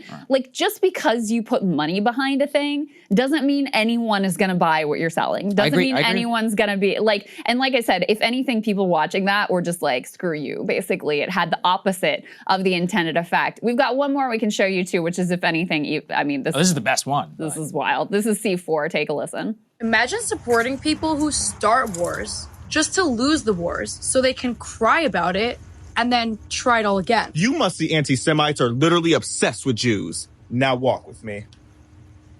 While you must see anti-Semites are stacking eviction notices, Jews are out here stacking up businesses. Jews control all the industries. Maybe if you spent more time taking notes from successful people, you wouldn't have to spend your nights and weekends spreading hate from your anonymous account with an anime profile picture. Do you work as hard as Jews? Do you network like Jews? No, because you're too busy cheering on a group of musty terrorists who smell like dirty earring backs. And if we're going to keep it real, you're really mad because your income is giving side hustle. Period. How you going to hate from outside, Shabbat? You can't even get in. Wow. So they have their own sassy gay black guy. Congratulations. Well, and I love the way... Who is that influencing? I don't know. It's being paid. I mean, look, it's perverse and it's sick, but pretty clearly they're finding, is that reaching an audience? Probably not, but they're obviously, they're doing it for something, they're making some money perpetuating this stuff. I believe that some of these people were present at the Bill Ackman summit that was there with Charlie Kirk. Both of them were, both of those two were, for sure. Right, and that's my point, is it still does come with access to power. That's what makes me feel dark, really, about the entire thing. At the end of the day, people's salaries are getting paid. Do I think that influences anybody? No, I certainly don't. I think it's pathetic and ridiculous. But they're getting meetings with the Israeli prime minister. One of the things is, when you look at Israel, is that at the end of the day, believe in hard power. So for them, this influencer briefing, everybody can laugh it off. I don't laugh it off, because clearly they still think it's important, and maybe it's a signal to the future TikTok people that these people need to be boosted in the algorithm or something. And you and I know, there is enough kind of mindless scrolling and lack of information, lack of just attention or whatever, that to casually just stumble across and get, quote, the truth, clearly the Israelis believe this is an existential and very important mission for them to try and... Will it work? No, I don't necessarily think so. But I don't know. I wouldn't put it past them. I mean, I trust their judgment in respect of controlling the conversation. I don't. I mean, and I'm glad to not, because I just think that they have so cocooned them. It really is, I'm not equating the two, but it does remind me a lot of the DNC. Like, they're so high on their own supply. Yeah. They're so cocooned in their own bubble and so insulated from their critics because they just immediately write anyone off who has anything negative to say as an anti-Semite, and they don't let it penetrate. And so I think they are completely disconnected from the way that they have just become reviled around the world. And reviled in the US in a way that has never been the case. And so, you know, I mean, that thing was a mess. That was a disaster. I don't think there's one person who looked at that and was like, oh, you're right. Not to mention, it was anti-Semitic, even as they're trying to like stand up against anti-Semitism. They're like, the Jews control all the industry and are really good with money. It's like, what are you doing here? So in any case, I mean, there's always going to be shameless hacks who suck up to power no matter what. Yeah. That's what these people are. They know that they can get into these meetings if they toe the line. They, you know, may genuinely have some like ideological belief about it or whatever, but more importantly, there's always going to be sycophants who circle power. And that's what's going on here. It is very dystopian, don't get me wrong, the consolidation of media power in Trump-aligned hands and in pro-Zionist hands. Yeah. That is very disconcerting. And the amount of, you know, sway that they can use these social media platforms, they're out there saying like, look, we're going to tell Elon what to do, and he's probably going to do it because he's our buddy, is also really wild and dystopian. So I don't want to downplay it. I just want to say that I think that their Hasbara efforts have been laughably pathetic. No one is buying their bullshit anymore. Very few people are buying their bullshit anymore, I should say. And we all have access to reality now. Like, you're not going to be able to stop the flow of the videos of the horror coming out of Gaza. And by the way, your own soldiers post their own war crimes, so we can see it directly from them as well. We can listen to the statements that you make about how you're trying to manipulate all of us and buy up the media platform so that there's no dissent. We can listen to them saying in Hebrew, you know, we can hit the translate button and hear them talking about how there's no innocence and how they want to displace everyone and exactly what the plan is. So, you know, I think it would be very hard for them in this environment to just hide reality and hide the truth and to turn back the clock and then persuade people, oh, you know what, I was wrong, it's not a genocide. Like, actually, this is the most moral army on the planet or whatever nonsense. Yeah, listen, I hope you're right. Let's go to C5, please, up here on the screen, which shows the list of the influencers that all, like I said. No, there you go, first on the list. Yeah, you're Netanyahu. It's so crazy. You invite your own son. He's an influencer? He's not an influencer. He's a Nepo baby living on our country. Deport his ass, please. Boy. Send him to Gaza, all right? You know, one of the hallmarks of a society, like one of the things that it's easy to romanticize it, as horrible as it was, but in the First World War, something I've always respected about the British and the Germans and all their societies is that when the leaders went to war, they actually sent their own sons because they believed in it. Like, you had the Prime Minister of the UK whose son was literally killed in combat. You had, you know, crown princes and others in the field of battle. The average life expectancy for a British soldier, almost entirely taken from the upper crust, like the lords and others who supported the war, was like, I don't even remember exactly the timeline, but it was very, very short. But my point is just that nowadays, you know, it's the norm of the chicken hawk meme, where you have the congressman and everybody else, this kind of relates to our shootings block, who support the war. Their kids get to go to college, get exempt. We don't even have a draft anymore, but it's like very few of them ever sign up for military service. And then it's like the working class men and women of the country who actually have to go abroad and face the consequences. That's like the post-World War II status quo. So there is something very sick about that, and clearly that's also present in Israeli society as well. And by the way, to that point, Paramount has now released a new trailer for something called Red Alert, a 4-part miniseries depicting the real-life stories of the victims of October 7th massacre in Israel. Why does that matter? Because Paramount was bought by whom? David Ellison, the guy who wants to hire Barry Weiss over at CBS News. Paramount Skydance, now owned entirely by David Ellison, who also just made an all-cash bid for Warner Brothers Discovery, including HBO Max. So you're going to have 2 Hollywood studios that are all under control. Who the hell knows what's going to get released nationwide? I don't know. I mean, that's where, again, the ability to shape culture is that from TikTok to the literal movie studios it's going to be very, very interesting to see like what the divide on that and whether it can hold and who actually controls everything. I tend to believe a lot of it is a lot more top down than people think to be able to push this stuff, out into the ether. But potentially the internet will still be more powerful. Yeah, I just would say like they're becoming more overt and more heavy-handed, but like the Western media has been aggressively pro-Israel forever. And certainly, the way they framed October 7th, post-October 7th, our involvement, et cetera. So it's not like they haven't been trying on the propaganda front, and still, like, you have this massive revolt against what they're doing. Democratic Party is lost. Independents are lost. Republicans are divided. Young Republicans are increasingly lost. So I think it's probably too late to put those pieces back together, but they are certainly going to try. They're trying. We'll see. Yeah, I don't know. Maybe it'll be a boon for independent film or something, but then how do you get it distributed? See, that's the issue with Hollywood. It's so bottlenecked and so controlled. That's probably the thing I worry about the most. And also, just don't screw up HBO. Please, please, please. It's like, let us just have our tasks. All right, great show. Shout out to that. All right, let's get to New York. All right, speaking of Zionist shills, Eric Adams dropping out of the mayoral race in New York City. He is the current mayor, as you know. He has been enmeshed in so many corruption scandals, I can no longer keep track. He was indicted, then he was unindicted by the Trump administration in what appeared to be a corrupt quid pro quo. His approval rating was like the lowest in mayoral history in New York City. He was polling incredibly poorly. He didn't even try to win the Democratic primary, just decided he was going to run on these on a separate party line, which is allowed for in New York City. In any case, after much rumor and speculation, he is officially dropping out. Let's take a listen to a little bit of his announcement. Who would have thought that a kid from South Jamaica, Queens, growing up with learning disabilities could one day become the mayor of the greatest city in the world? Only in America can a story like this be told. It's not always easy to see the impact of good policy in just 3 years.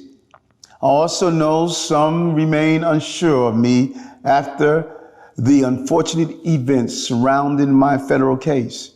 I was wrongfully charged because I fought for this city. And if I had to do it again, I would fight for New York again. And yet, despite all we've achieved, I cannot continue my re-election campaign. The constant media speculation about my future and the campaign finance board's decision to withhold millions of dollars have undermined my ability to raise the funds needed for a serious campaign. So he was polling in single digits here. Quite a fall from grace from a man who once hailed as a potential future of the Democratic Party. And now he didn't even try to win the Democratic primary, had to withdraw before Election Day. There had previously been rumor saga that the Trump administration was trying to get him out of the race. Yep. They want him and Sliwa to drop out of the race. So it's a head-to-head between Zohran and Cuomo, because Cuomo polls the strongest against Zohran, even though even in the head-to-head, Zohran is still beating him. So that's what they were trying to make happen. Apparently, the reporting suggests, I can't remember if I saw this in New York Post or where I saw this, but that the Trump administration was really only willing to offer Adams the Saudi Arabia ambassador job if they were also getting Sliwa out of the race. Since Sliwa was unwilling to get out, then they were not willing to offer him that job, hence why he stayed in longer after there were all these rumors that he was going to take that job. But I guess it just became, it became clear he was going to be absolutely humiliated. He was polling in the single digits. Sliwa seems to be legit in terms of, he's like, look, I'm lifelong in New York. I just want to run for governor, or I want to run for mayor, and like that's what I do. I'm not really interested in anything else, which I kind of like. I respect that. He doesn't have national ambitions. He's just like, this is who I am. This is my thing. Right. I like it. By the way, breaking news literally just happened. Trump just tweeted about Zohran Mamdani. I'll read it here. Self-proclaimed New York communist Zohran Mamdani, who is running for mayor, will prove to be one of the best things to ever happen to our great Republican Party. He's going to have problems with Washington like no other mayor in the history of our once great city. Remember, he needs money from me as president in order to fulfill all of his fake communist promises. He won't be getting any of it. So what's the point of voting for him? The ideology has failed always for thousands of years. It will fail again. That's guaranteed. Don't know why he thinks that is helpful in any way, considering that that's like a campaign cut for Zohran to be like, Trump says don't vote for me, so you should. What? Like, I mean, it's New York City, bro. The smartest thing you could do is stay the hell out of it, or be like, yeah, actually, Zohran is great, or something like that. You know what I mean? Like, I read what are it you as doing? an admission of defeat. Basically, yeah, maybe. I mean, because he's like, listen, the pretext of the subtext of that tweet is like Zohran's going to be mayor, and then think about how extraordinary it is that I know with Trump we just like take these things for granted, but for the president of the United States to be like, I don't like who the voters chose for this city, so I'm just going to cut him off all funds. Like that is insane. Any other president, we would be talking like impeachment. I mean, we would be losing our minds about it. And with Trump, it's just like, oh yeah, of course, Trump doesn't like Zohran and voters picked Zohran, so he's just gonna like try to screw over an American city. Crazy, crazy stuff. But, you know, I think the writing is pretty clearly on the wall now. Sliwa doesn't look like he's getting out. Even if he did, Zohran still has a commanding lead over Cuomo, roughly the same lead that he had when he beat him in the primary. And remember, the primary polls underestimated Zohran's support because he remade the electorate. He genuinely brought out a different electorate than had previously been seen in Democratic primaries or in a general election. Way more young people came out to vote. So it's actually possible that they're underestimating him once again. We got a Cuomo reaction to Eric Adams' dropout. We can put up on the screen as well to see how he is responding. He says the choice Eric Adams made today was not an easy one. I believe he's sincere in putting the well-being of New York City ahead of his personal ambition. We face destructive extremist forces that would devastate our city through incompetence or ignorance. It is not too late to stop them. Mayor Adams has much to be proud of in his accomplishments. Only in New York can a child raised in a tenement in Bushwick who once worked as a squeegee boy and a mailroom clerk rise to become mayor. Whatever differences we may have, Eric Adams' story is undeniably one of resilience, a testament to the spirit of the city. I'm sure Cuomo would like to get a, Eric Adams endorsement on his way out the door. Not that it would make that much of a difference, but he was commanding, some single digits of support. He had some base, a small lingering base of support that Cuomo would hope to be able to inherit from him, and I think largely will inherit that base of support. Let's go ahead and take a listen to Zohran's reaction. What do you think the impact of his dropping out will have on your electoral prospects? I think it's very much the same race. We have seen over the course of this race, especially in the final weeks and months of the primary, that Andrew Cuomo wanted nothing more than a one-on-one fight with me. And we gave him exactly that, and then we beat him by 13 points. And we continue to be just as confident. And yet what separates us from these other candidates is that we're not focused on them. We're focused on New Yorkers. New Yorkers deserve leadership that is thinking about how to benefit the people of the city. And too often politicians, be it Andrew Cuomo or Eric Adams, the meetings that they have or the phone calls with someone like Donald Trump, they're only speaking about themselves. It's time to actually think about New Yorkers. So he is relatively unconcerned. Interesting response, too, from Hakeem Jeffries, which we didn't pull as an element, but I'll just read to you. He says, Eric Adams has served courageously and authentically for decades as a member of the NYPD, the New York State Senate, and Brooklyn Borough Hall, and as our 110th mayor.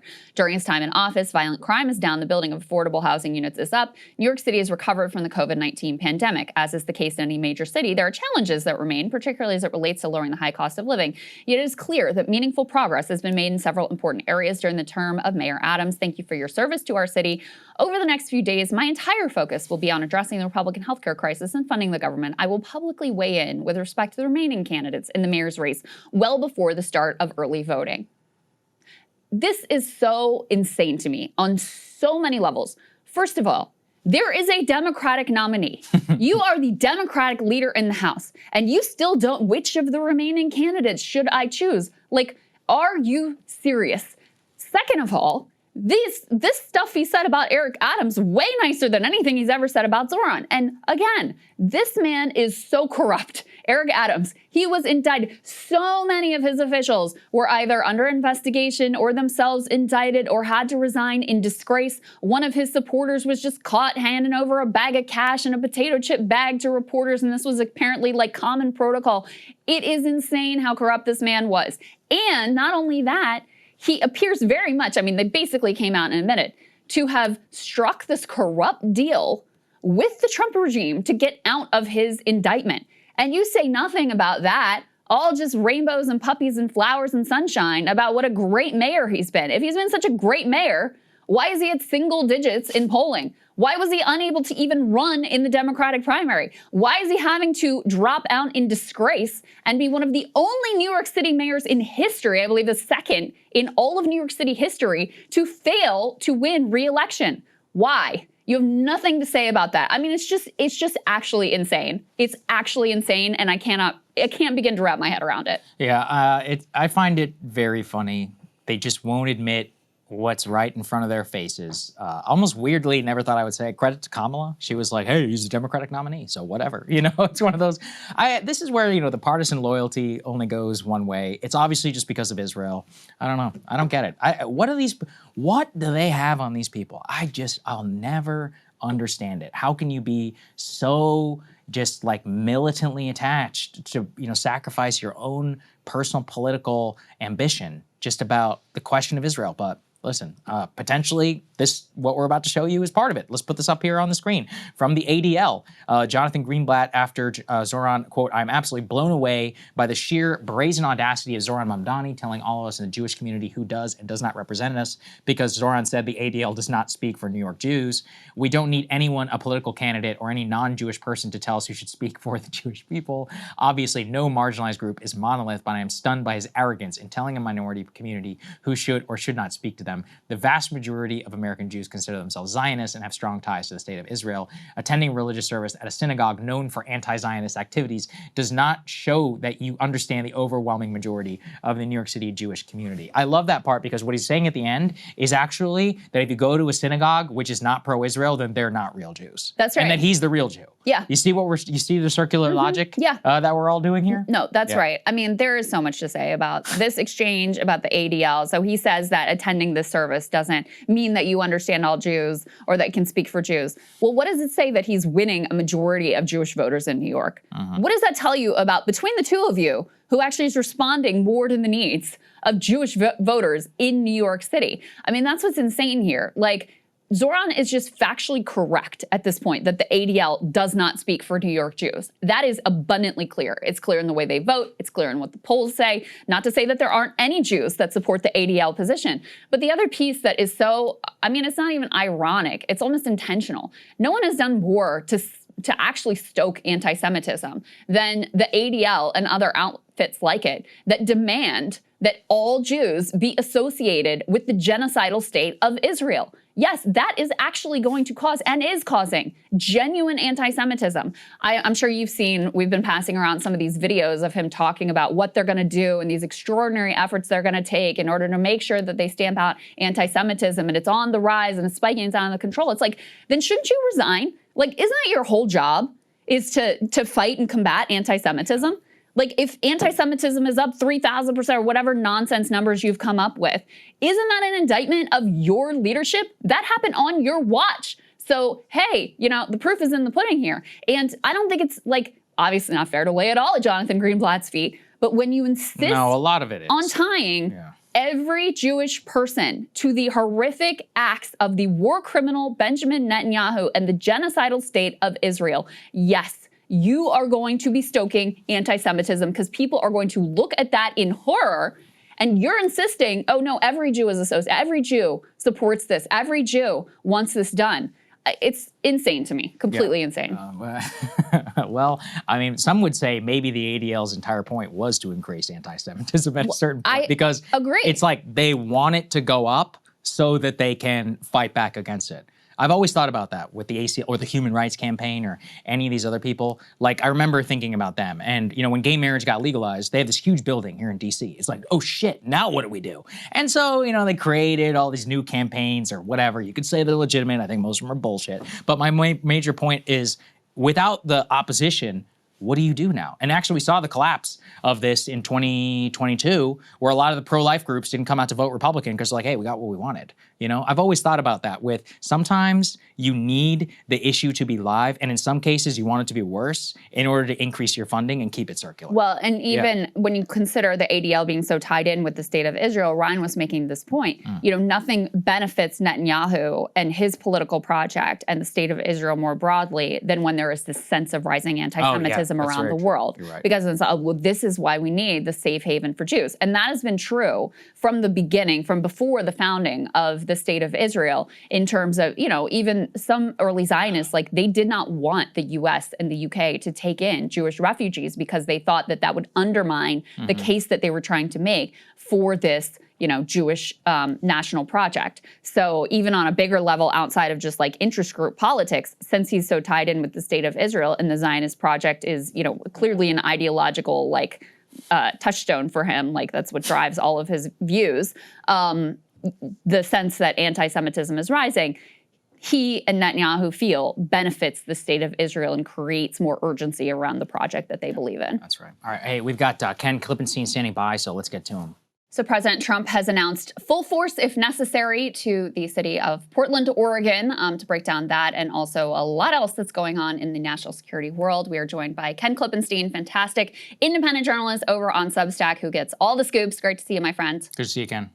Hey, guys. All right, so let me first get you, before we get to your reporting, let me get you to react to this Trump truth about Portland. We can put this up on the screen.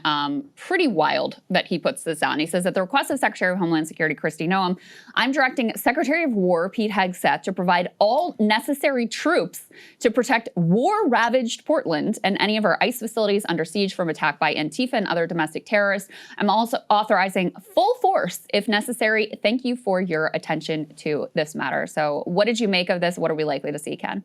Well, it's striking how many times he's done this in states in which the governors don't actually want the support. The mayors of these major cities don't want the support. And so what you really have here is federal government pitted against states, but the president has the power to federalize these guard forces and do these kind of things. So seeing, his account of what he sees is going on in Portland, and then the locals, it's sort of surreal how different what the two groups see is.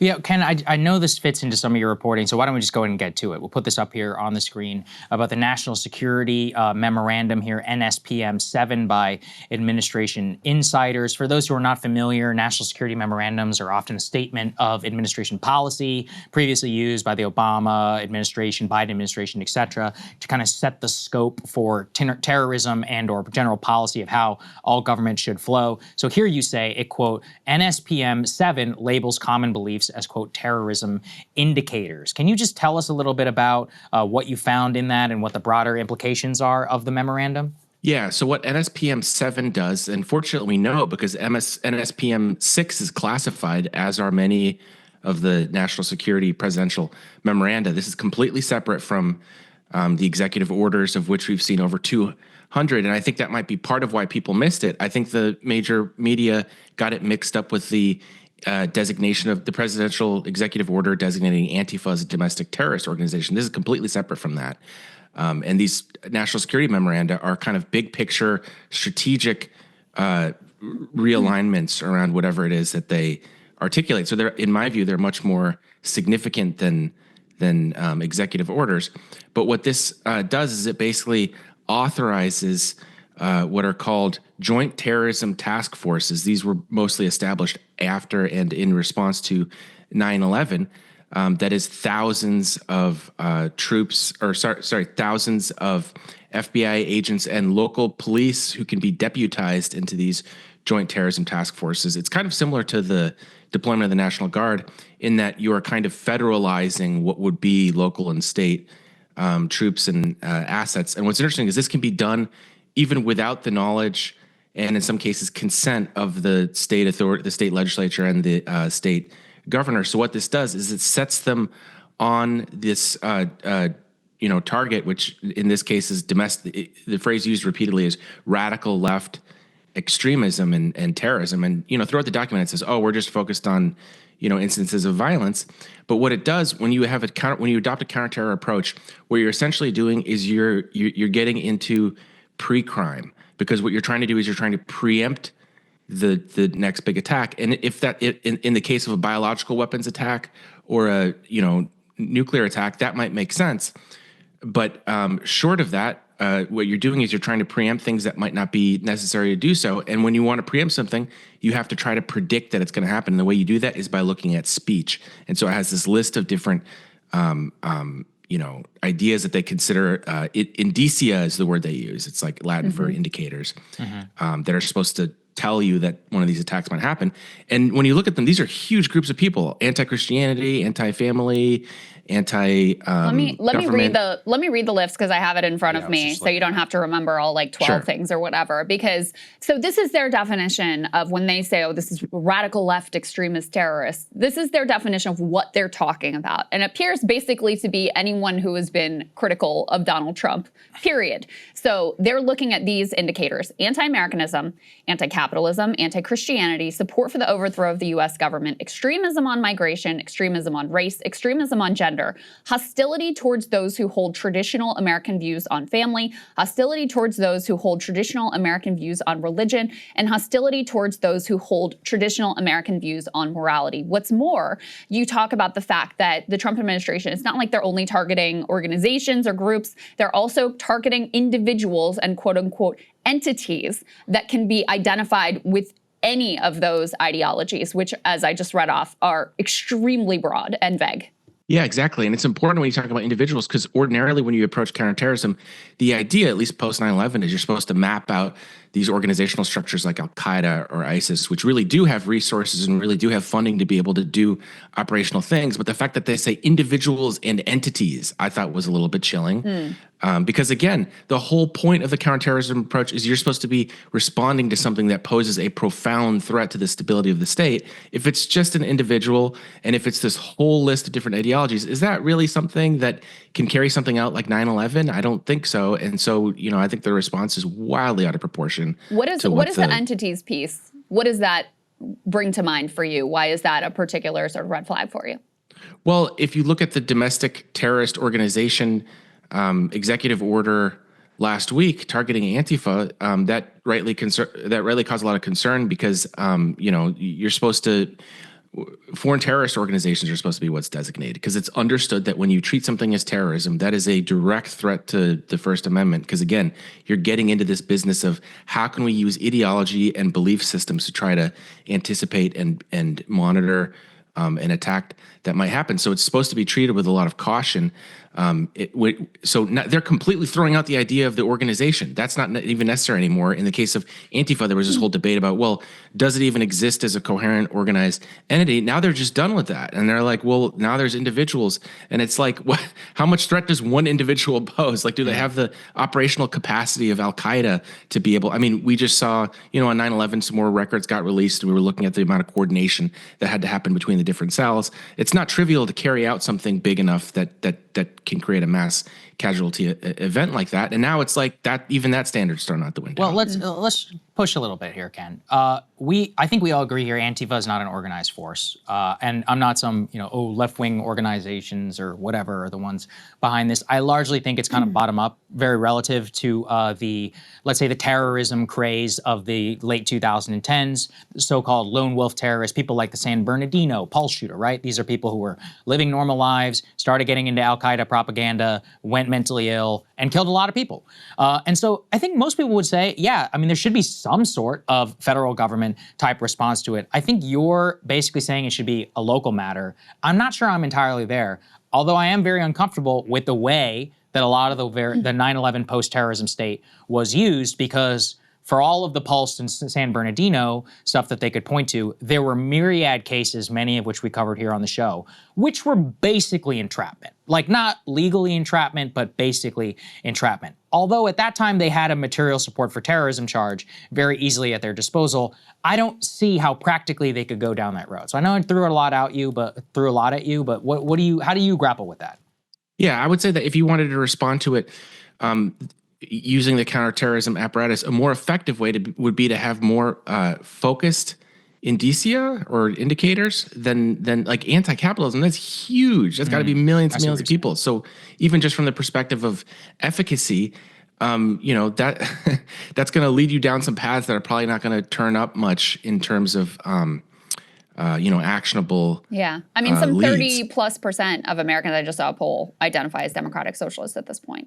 So are they all, anti-cap? And, they used an example in the Antifa executive order of anybody who, quote unquote, celebrated the killing of the healthcare CEO by Luigi Mangione. So I think that's the other important piece to get is what is material support for terrorism? Because this administration has really pushed to make it so that even just speech, even just, rhetorical support for things that they find to be terroristic could constitute material support for terror. Right. And on this point, I guess I should acknowledge, you're right. My general view is that it's preferable to accept some amount of tragedies happening in exchange for the First Amendment. And that's not a very popular position, but I guess I should be honest and transparent about that is my position. Because in this case, I largely share that about the Second Amendment. I think it's important to say stuff like that. Yeah. And in this case, I've already I'm going to have a story shortly based on lawyers and legal experts who are now working with nonprofit organizations, and they're already hearing that they're going to start curtailing stuff they're saying out of fear of the implementation of this order. So the chilling effect on speech is already happening. And to me, that is something that should be of paramount concern to people. But if you look at the media coverage, on some level, I understand it because, in the case of Charlie Kirk and these shootings, it's horrifying. And I understand that people want some sort of response to happen so that those things don't happen again. But I guess my view is that we should just proceed with caution about how you go about doing that, because this memorandum in particular, it just feels like this sledgehammer approach to the problem. When you look at the language, I mean, it is so broad. It's crazy to me. But that's essentially my position. I mean, it's also just very much aimed at whoever is their political opponents. It's, using this moment of heightened public anxiety and concern about left-wing violence to, further try to crush their political opponents and paint them all as terrorists. And you had Stephen Miller can put this tweet up on the screen saying, we're witnessing domestic terrorist sedition against the federal government. The JTTF, right, Joint Terrorism Task Force, has been dispatched by the Attorney General pursuant to, and he name checks this memorandum, NSPM 7, all necessary resources will be utilized. And so when I first saw this, I was like, what the fuck is NSPM 7? And then I saw your reporting and I was like, thank you, Ken, now I understand. But, just can you sort of sketch this out? They're already putting this into effect. He says all necessary resources will be utilized. What does this actually look like and mean in society? Or do we know actually at this point how it'll be really used? Well, in regards to the intelligence collection and the monitoring of those indicators that we were describing, a lot of that will happen on the intelligence side, and so we won't see that. What we will see is the tapping of these JTTFs, the Joint Terrorism Task Forces, which I think is going to be a kind of more extreme example of the deployment of the National Guard. Because in the case of the National Guard, and I said in the story, I really don't want to sound like I'm being, hyperbolic or overstating things, but this really is what some of the more, exaggerated reporting on the National Guard has been, because the National Guard, the military, can't engage in law enforcement. They don't actually have the authority to do that. When you talk to the troops, as I have in both LA and DC, they're under strict rules of engagement orders. That's not to say that I think it's good that we're deploying it. I don't think it's healthy for society to have troops stomping around, even if they're limited in what they can do. That being said, they're quite restricted in what they can do. A lot of the National Guard are just regular guys, locals that are integrated in the community. And so I think some of the reporting around the idea that they're just going to open fire on people, I don't think that's really, I don't think that's the concern. I think the concern should be more, what is the effect on the democratic culture? But in the case of the Joint Terrorism Task Forces, they can engage in law enforcement directly, and they can be federalized by the president without the support of the state legislature and the governor. So I really think that this should be something that a lot of the critique that has been leveled at the National Guard should be focused on. To cope a little bit, maybe here, Ken, material support for terrorism was a real thing. Because ISIS was a foreign terrorist organization. Even this whole Antifa, Trump said he was going to designate Antifa in the first term. It didn't happen because you actually can't designate a, quote, domestic terrorist organization. You can't, supporting the Open Societies Foundation is just is not material support for terror. Now, I mean, you could use tax fraud, or you could say, some sort of other weaponization of government for sure. But does that allay any of your concern? More just about how much of this is just for show? How much of this is just to placate a lot of right-wing influencers on Twitter who are calling for blood, when in reality, U.S. jurisprudence is pretty clear about what actual terrorism means. Now, you can employ a lot of other types of laws to make their life hell. I'm not disputing that whatsoever. But how much of this is for theater? I would say that I'm on record saying that a lot of the National Guard deployments were theater, creating these images of guys stomping around. And then you actually watch the videos and they're picking up trash and things, because of that ROE that I was just talking about. They really are limited in what they can actually do. In this case, charges that they levy are going to have to stand up in court. And so that's an important form of oversight that is not changed by the executive order. That said, I'm more concerned about the subtle effects on speech that I was just describing, which is not NGOs and organizations and groups saying, maybe we wanted to say this thing, but with all this heat in the form of the memorandum and not just the Joint Terrorism Task Forces, but the IRS auditing these organizations and trying to find things to say that they're, supporting whatever. Maybe we're not going to go ahead with this project or say this controversial thing. So that's kind of a more nuanced concern, I guess, than like the black helicopter sort of thing. But it's a real one that we're already seeing in the case of how the JTTFs are going to be deployed to make cases against people. That has yet to be seen, and I don't know the answer to that yet. But Stephen Miller's comment, I was amazed by how quickly he said, we are activating them. And that says to me that that they're taking that part of the memorandum more seriously than one might expect. And lastly, just in reporting all this, I was curious myself, do they really believe this stuff? Not just this specific thing, but like the kind of general approach to stuff as terrorism thing. And I've been struck by how much, and to some extent, I feel some empathy. I think something traumatic, a friend of theirs got killed and they're responding to it. And what I found is like, in large part, they really do think that there's some network orchestrating these things and that we're going to find the network. So it struck me as pretty sincere, a lot of it, where I expected it to be more along the lines of political signaling in theater. Yeah. Last thing from me, just in terms of its implementation and reading the tea leaves and whatever. You have this back and forth with Gavin Newsom and Stephen Miller, where Newsom calls Stephen Miller a fascist. And then you have people who are saying this is incitement to violence, right? Effectively, like, this speech is out of bounds and it's incitement and it should be criminalized. You had Pam Bondi saying this thing about, like, there's a difference between free speech and hate speech. She sort of backed that up, like, walked that back, because there was a backlash, and then Trump comes out and says basically the same thing. So this is their view, is that this sort of speech should be out of bounds. It should be criminal. You should be viewed as a terrorist if you say these sorts of things. And we know the way that this government has worked to make that reality. We saw it first and foremost with student visa holders in particular, and the crushing dissent of them crushing of their dissent for things like writing op-eds, et cetera. But it seems like this is an attempt to expand that to also direct those powers at American citizens. And the last thing to get from you, Ken, is this is something you've said to me before, is like, part of why we're in a more dangerous era than post 2001 is because the technology is much more effective. Palantir is a thing now. Like, the ability you don't have to have individual FBI agents like searching up people's social media history. You can have AI troll through everything all of us are saying anywhere online and flag who's saying something anti-capital, who celebrated Luigi, who said something untoward about Charlie Kirk. And that can be done automatically in a way that requires almost no human beings to be involved. So I think that's part of how people need to process this dystopian moment, is that the technology has progressed much further. So it's much easier for the federal government to act in authoritarian ways.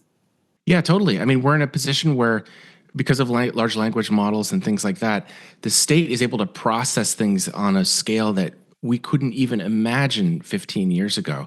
And so this historical protection that we had against government incursion and interference into, like Fourth Amendment rights, unreasonable search and seizure, which is that the NSA can collect everything, but good luck going through all of it. That is increasingly melting away. They will be able, and increasingly are able, to go through all these things. And what we need to have is an attendant response by the Congress, by the legislature, to try to enshrine those rights in a way that they're protected from these breakthroughs in technology. And I've seen nothing of the sort in the last couple of years. So that's really going to be the challenge of the next decade or so, I think. I totally agree. The AI question powered with government and is really scary. It also is one where, is anybody in the future going to give it up? No, like these contracts are all going to stay for the power. So I really appreciate your answer earlier about chilling. I think that is very poignant, and one that is the cleanest and easiest hit is that government action, which does chill speech, even for people, it's like with the FCC thing. You know, they were arguing, oh, we didn't directly get involved. It's like, yeah, but at the end of the day, like, you know, everybody's going to think about it. The message was sent. Network TV. Yeah. I think that's very well said, and I think that you know, I'm sitting with that. I really am. Ken, can you tell people where to support your work? You've been doing an incredible job lately, and Thank you. not just lately. Yeah, I run a newsletter at kenklippenstein.com. You can find me there. Nice. Next time we're gonna fight about your trans piece, but we didn't have time today. Okay. All right. We'll get to Riyadh. Let's Brain check. All right. Thanks, Ken. All right. Bye, guys.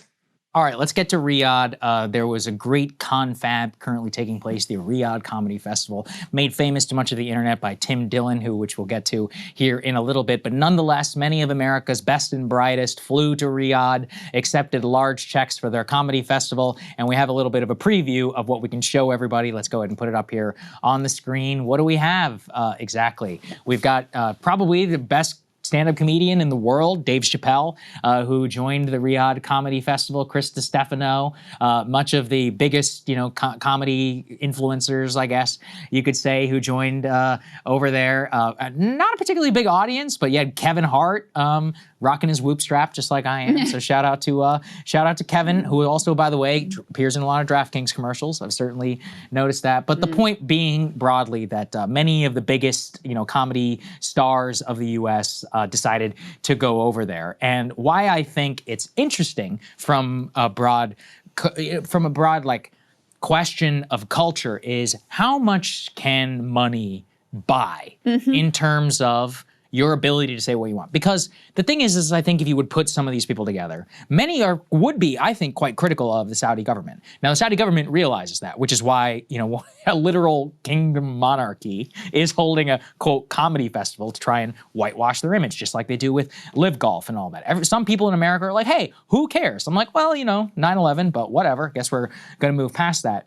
But the point about their snowflakery remains very important. Let's put this up here on the screen. You'll recall Tim Dillon famously was like, hey, I took the bag. I made $300,000 from Saudi Arabia to go and speak at this comedy festival. And then he told jokes where he said, quote, they heard you said that about them having slaves. Dillon recalled his manager telling him in a previous conversation, they didn't like that. Quote, I addressed it in a funny way and they fired me. I certainly was going to show up in your country and insult the people that are paying me the money. But I mean, he was doing it certainly on his podcast, but it does kind of make you think here about, well, what is the price of all this Saudi money? And what is the purpose that they're doing it? And should we want, you know, our best and brightest in comedy or whatever to be involved? Shout out to Shane Gillis, who, you know, he's a history guy. So here's what he had to say. Let's put it up here on the screen. He said, quote, I took a principled stand. You don't 9/11 your friends, after he turned down, quote, a significant bag for an appearance. You know, nice that Shane actually has read a book here and obviously knows what he's talking about. But yeah, I don't know. For me, it's like the Live Golf thing. By the way, I had friends, you know, at the comedy festival. I guess I don't begrudge people taking money, but what it is for me is you got to look at the purpose of like why they're doing this, and they want to basically use their billions to make the entire country forget about 9/11. And by the way, it's working because there's only one or two people who basically decided not to do it on those purposes. You can go back to the days after 9/11 where the Bush administration stepped in to try and protect the government of Saudi Arabia from pushback. There's all these articles from the New York Times and others. I encourage people to go and read about the amount of money that the Saudis spent on a PR campaign to make Americans forget about 9/11. 15 of the 19 hijackers on 9/11, and we invaded who? Right, Iraq. And so it's one of those where at the end of the day, won. From Live Golf to Uber, I mean, their money is so it's so ever present in venture capital in Silicon Valley. You'd be hard, you know, people talk about silent speech on Israel. People, I mean, you'd be hard pressed to find one or two venture capitalists who run big funds who would say something about Saudi Arabia. Uber CEO, right? For example, huge amounts of Saudi money involved. Twitter previously, Facebook. I mean, many of these companies have huge amounts of Saudi money influence that it's like a convenient cash cow. Not to mention politically, people think about Jared Kushner, who went to the Saudi royal family for their sovereign wealth fund whenever he was raising money. And internal documents later came out that MBS personally greenlit the investment, even though the Saudi managers were like, hey, this he's not going to give us a good return. He's like, oh, it's not about that. He's like, this is about politics, right? This is what we're paying for. So I look at within that, and it's scary because you watch how easy the money's able to penetrate now from Live Golf, UFC, right, with all the Emirates and all these Gulf monarchies. They have endless amounts of cash, and I think they've read us very carefully, which is if you throw money at these people, eventually they will forget and we'll all just move on. And yeah, it's been 24 years and they won. So for the Saudi side, I mean, 9/11 is one thing. Right. You also have, obviously, the murder and chopping up with a bone saw of Jamal Khashoggi, who was a journalist, wrote for the Washington Post, columns that the Crown Prince didn't like, and so that was the fate that he was met with. Widespread human rights and labor abuses, mass crackdown on free speech, and that may be and of course the enforced famine and what many call a genocide in Yemen. But the free speech one is worth pausing and sitting with here for a moment. Comedians should be, and have been, at the vanguard of standing up for freedom of expression and free speech. This regime is the polar opposite, and that even bleeds into what these comedians had to agree to as a condition of their employment here. We can put F5 up on the screen. So this is from a comedian who was offered, given an offer to attend this Riyadh Comedy Festival. Some significant amount of money was ultimately offered, and they published some of the restrictions that artists were required to adhere to. So it says content restrictions. Artists shall not prepare or perform any material that may be considered to degrade, defame, or bring into public disrepute, contempt, scandal, embarrassment, or ridicule, A, the Kingdom of Saudi Arabia, including its leadership, public figures, culture, or people, B, the Saudi royal family, legal system, or government, and C, any religion, religious tradition, religious figure, or religious practice. So they all, every one of them, including the ones who code more left-wing like a Bill Burr, they all accepted this set of criteria and curtailed their own freedom of speech in exchange for money. And you're right, Sagar, these comedians are not the only one. Mariah Carey's performed there, Justin Bieber's performed there, and they put their money into golf, they put their money into tennis, they put their money into race car driving, into car driving, like electric sports racing, on and on and on. Hosted these major entertainment festivals, major artist fairs to bring in the top artists from around the world, etc. And the hope is that people will forget about all of that other stuff. And that's actually Tim Dillon. I did a monologue on this. You guys can go back and watch. When he originally accepted the cash and did his bit that ends up getting him fired, the whole shtick was, you're paying me enough to look the other way. And that's it. And that is the deal that these comedians have accepted. That is the deal that's being offered by Saudi Arabia, is basically, we're going to pay you more than anyone else would pay you. I mean, these are big paydays, especially for certain of these comedians. We will pay you more than you're actually worth. And in exchange, you are going to look the other way. You're not going to say any of the things we don't want you to say, and you are going to help us launder our reputation. And this is actually the biggest backlash that I've seen to one of these things. Because the sad truth is that in every instance, as artists have weighed this deal, is it worth it? Will the backlash to my reputation, will I be stained with this in a way that is more consequential than the payday I'm getting on the other side? In every case, the answer has been no. The answer has been in favor of taking the blood money and doing the performance, and in Tim Dillon's words, looking the other way. Yeah, I know. Well, at the very least, he at least said what he thought, and they fired him for it. He ends up, because apparently he got to keep some of the money. Oh, really? And doesn't have to perform. So, and I want to say too, I think it was, so Rogan also said no, and I think it was Tim Dillon that he had on, that he was kind of ribbing. They talked about it. It was before Dillon had been canceled from it, and he was giving him a hard time about taking this money. Oh, yeah, I hadn't listened to the full thing. look, my problem was, I don't know why, but somehow in this country, we all just started giving people a pass. I remember, That's right. remember the live golf thing? Yeah. Our position was so unpopular. In the golf, I don't watch golf. I'm not a golf guy. I'm more just saying, though, from what I understand in the golf fandom community, they're like, hey, brothers, get your bag. And I was like, oh, really? Like, what, you're making hundreds of millions of dollars? And it's like, now you have to make $500 million or whatever, and we all just get to look the other way because you're accepting this for open, like, naked interference in American culture, and we're not supposed to have a take because we're all just supposed to sit and worship at the altar of golf so that you can make as much money as possible. I'm like, no, that's not the deal I signed up for. But I think this is a broad kind of problem, is we don't hold, look, if we hold American comedy, Hollywood, and all of that to a high standard, which I think we should, especially in terms of the effects of globalization. It's kind of analogous to what's going on right now with the NFL, but the NFL right now this year is playing a number of international games, and that's because for them, they've hit the ceiling in America. Football is the most American sport.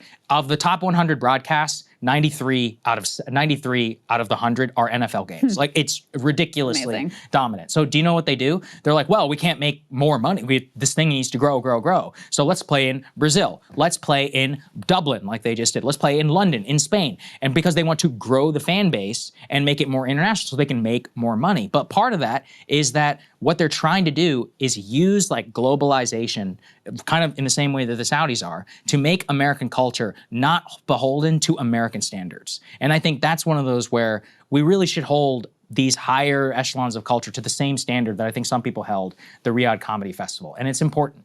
It's important to say, no, like, that's not happening. You don't just get to use the country as a springboard, as a cash cow or an ATM. Same with the Saudis. You don't just get unlimited access to our capital markets. And yeah, I just think broadly, like, we've lost, everything is degenerate, and it's just all about the bottom line. Yep. And at a certain point, like, people need to stand up and be like, no, we're not doing this anymore. Yeah. I mean, that was Dylan's Right. thing, was like, the world is ending, so get your bag. Yeah. And I feel like that is a disgusting view, but I also feel like that is a very prevalent view. Yeah. People feel like the collective project is kind of failing, so you just got to get yours. I mean, at the national, federal level, Naomi Klein talks about, like, she calls them sort of like I can't remember, end times preppers, but at the national level. She has a great, I'm blanking on, like, the phrase she uses, but basically, like, we're going to suck up all the resources, whether it's the energy, whether it's the water, like, it's a free-for-all, a smash and grab. And that's at the, like, national level. And then individually with each of these creators, influencers, comedians, people in their daily lives, like, that's the message that's being sent. It's just, you got, like, forget about the collective. You got to get yours. And this is an expression of that. You know, with the live golf thing, I will say there's one slight silver lining. Kyle could update on whether this is still holding true. But because the level of golf, for the guys that took the bag and went to live golf, the level of golf is not quite the same as the PGA Tour. And the length of the tournaments is shorter. So they have been struggling at, like, the major events because they're not used to the level of competition and they're not used to the length of play. So there's been some backsliding for some of them, at least, in terms of the level of their play, which is a little bit of, like, a nice, like, little bit of karma. All right, good. For the guys who sold out and took the bag. Like I said, I had to check with Kyle whether that's still the case. Okay. But there's also a whole separate storyline we could talk about, too, about the Ryder Cup over the weekend, the Americans and the Europeans, and how that all went down. Who lost? America? Yeah. Okay. Yeah, and Trump went and made a visit. The American fans were absolutely outrageous assholes, like, in a way that was actually unexceptable. And a lot of Americans I were. like that. I like that. You can't be screaming. Troll them. Screw. You can't be screaming and yelling on the backswing. Like, some level of ribbing or whatever. He's Irish. He's right? Irish. Yeah. Oh, yeah. Famously, famously a fan base which would never troll or yell at anybody. Listen, Come on, get over yourselves. Everyone, including Americans, were acknowledging this was, like, of a different level than what has been seen before. So even a lot of Americans were, like, cheering for the Europeans because the American fan base were such incredible assholes. And you had Trump make a visit as well, which made it, like, instantly partisan. In any case, I do want to get to Mark Maron, circling back to Riyadh, and what he had to say about all of this. I mean, he's funny and self-deprecating because he's like, look, I didn't get invited, so it's very easy for me to be moral on this issue, but let's go ahead and take a listen to what he had to say. Riyadh Comedy Festival. I don't know if you heard about that. This is true. There's a Riyadh, Saudi Arabia Comedy Festival. I mean, how do you even promote that. You know, like, from the folks that brought you 9/11, 2 weeks of laughter in the desert. Don't miss it. I mean, the same guy that's going to pay them is the same guy that paid that guy to bonesaw Jamal Khashoggi and put him in a fucking suitcase. But don't let that stop the yucks. It's going to be a good time. So there you go, him weighing in. So in any case. I do wonder, because Mark, for people who don't follow all this, Mark has famous beef, I think, with many comedians. Mark is... Look, I mean, I think Mark is... I don't think he would dispute this. He's woke. He's like a woke comic. Oh, That's yeah, like his thing. he would definitely accept yeah, that. I think he would probably accept He would lean into that label. All right, so Mark Maron is woke, and he hates the, quote, anti-woke comedians. And so, look, I don't know. I mean, I think a lot of it was personal for him, too. He's also famously a personal prick. So how much of that is motivated? But at the very least, he wasn't wrong in his set. So that's what we can say. I will say to Mark Maron, he was the OG, or at least one of the OGs on podcasting.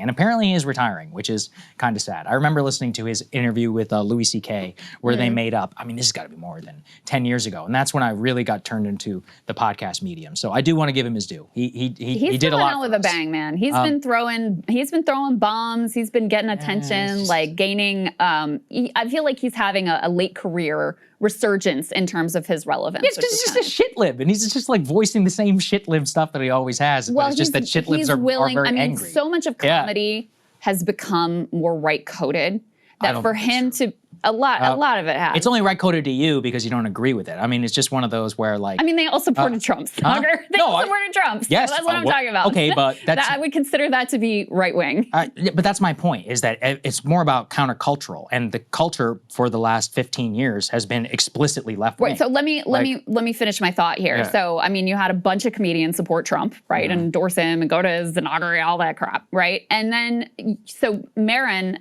now coming out and being very vocal against them, like one of the few, has of course gotten him a lot of attention and a lot more than he had been in recent years. So it's almost like the culture now has shifted, the vibe shifted to the right, and now he's the one who's sort of like more countercultural and being a critic. Oh, I agree with that's what I mean. 100. I agree. I would. That's my take with Maron, is that he's basically the exact same kind of extremist shit lib that he's always been.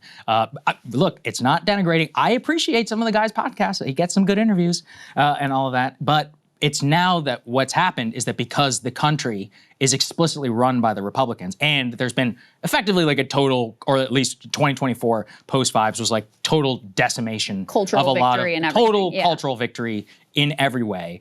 Now it is like vaguely countercultural. I saw a funny tweet that the most countercultural thing someone in Silicon Valley could do would be just be anti-Trump and put pronouns in their bio. And you're like, wow, 5 years ago, that was literally the dominant culture. So yeah, it is actually interesting from like a kind of counterculture point of view. And I do think he's got some clean hits in some ways where he's like, you guys won, so why are you still telling the jokes about the counterculture as if things have not changed a little bit? And I think he is correct in that way. And so I'm curious to see where kind of where the wind blows and who gets elevated with some of the new comedy. But anyway, that's just me. I don't know anything, all right? So that's my take broadly on the whole Riyadh situation. We will see you guys tomorrow for our Tuesday show, and we're about to do our AMA. So there you go.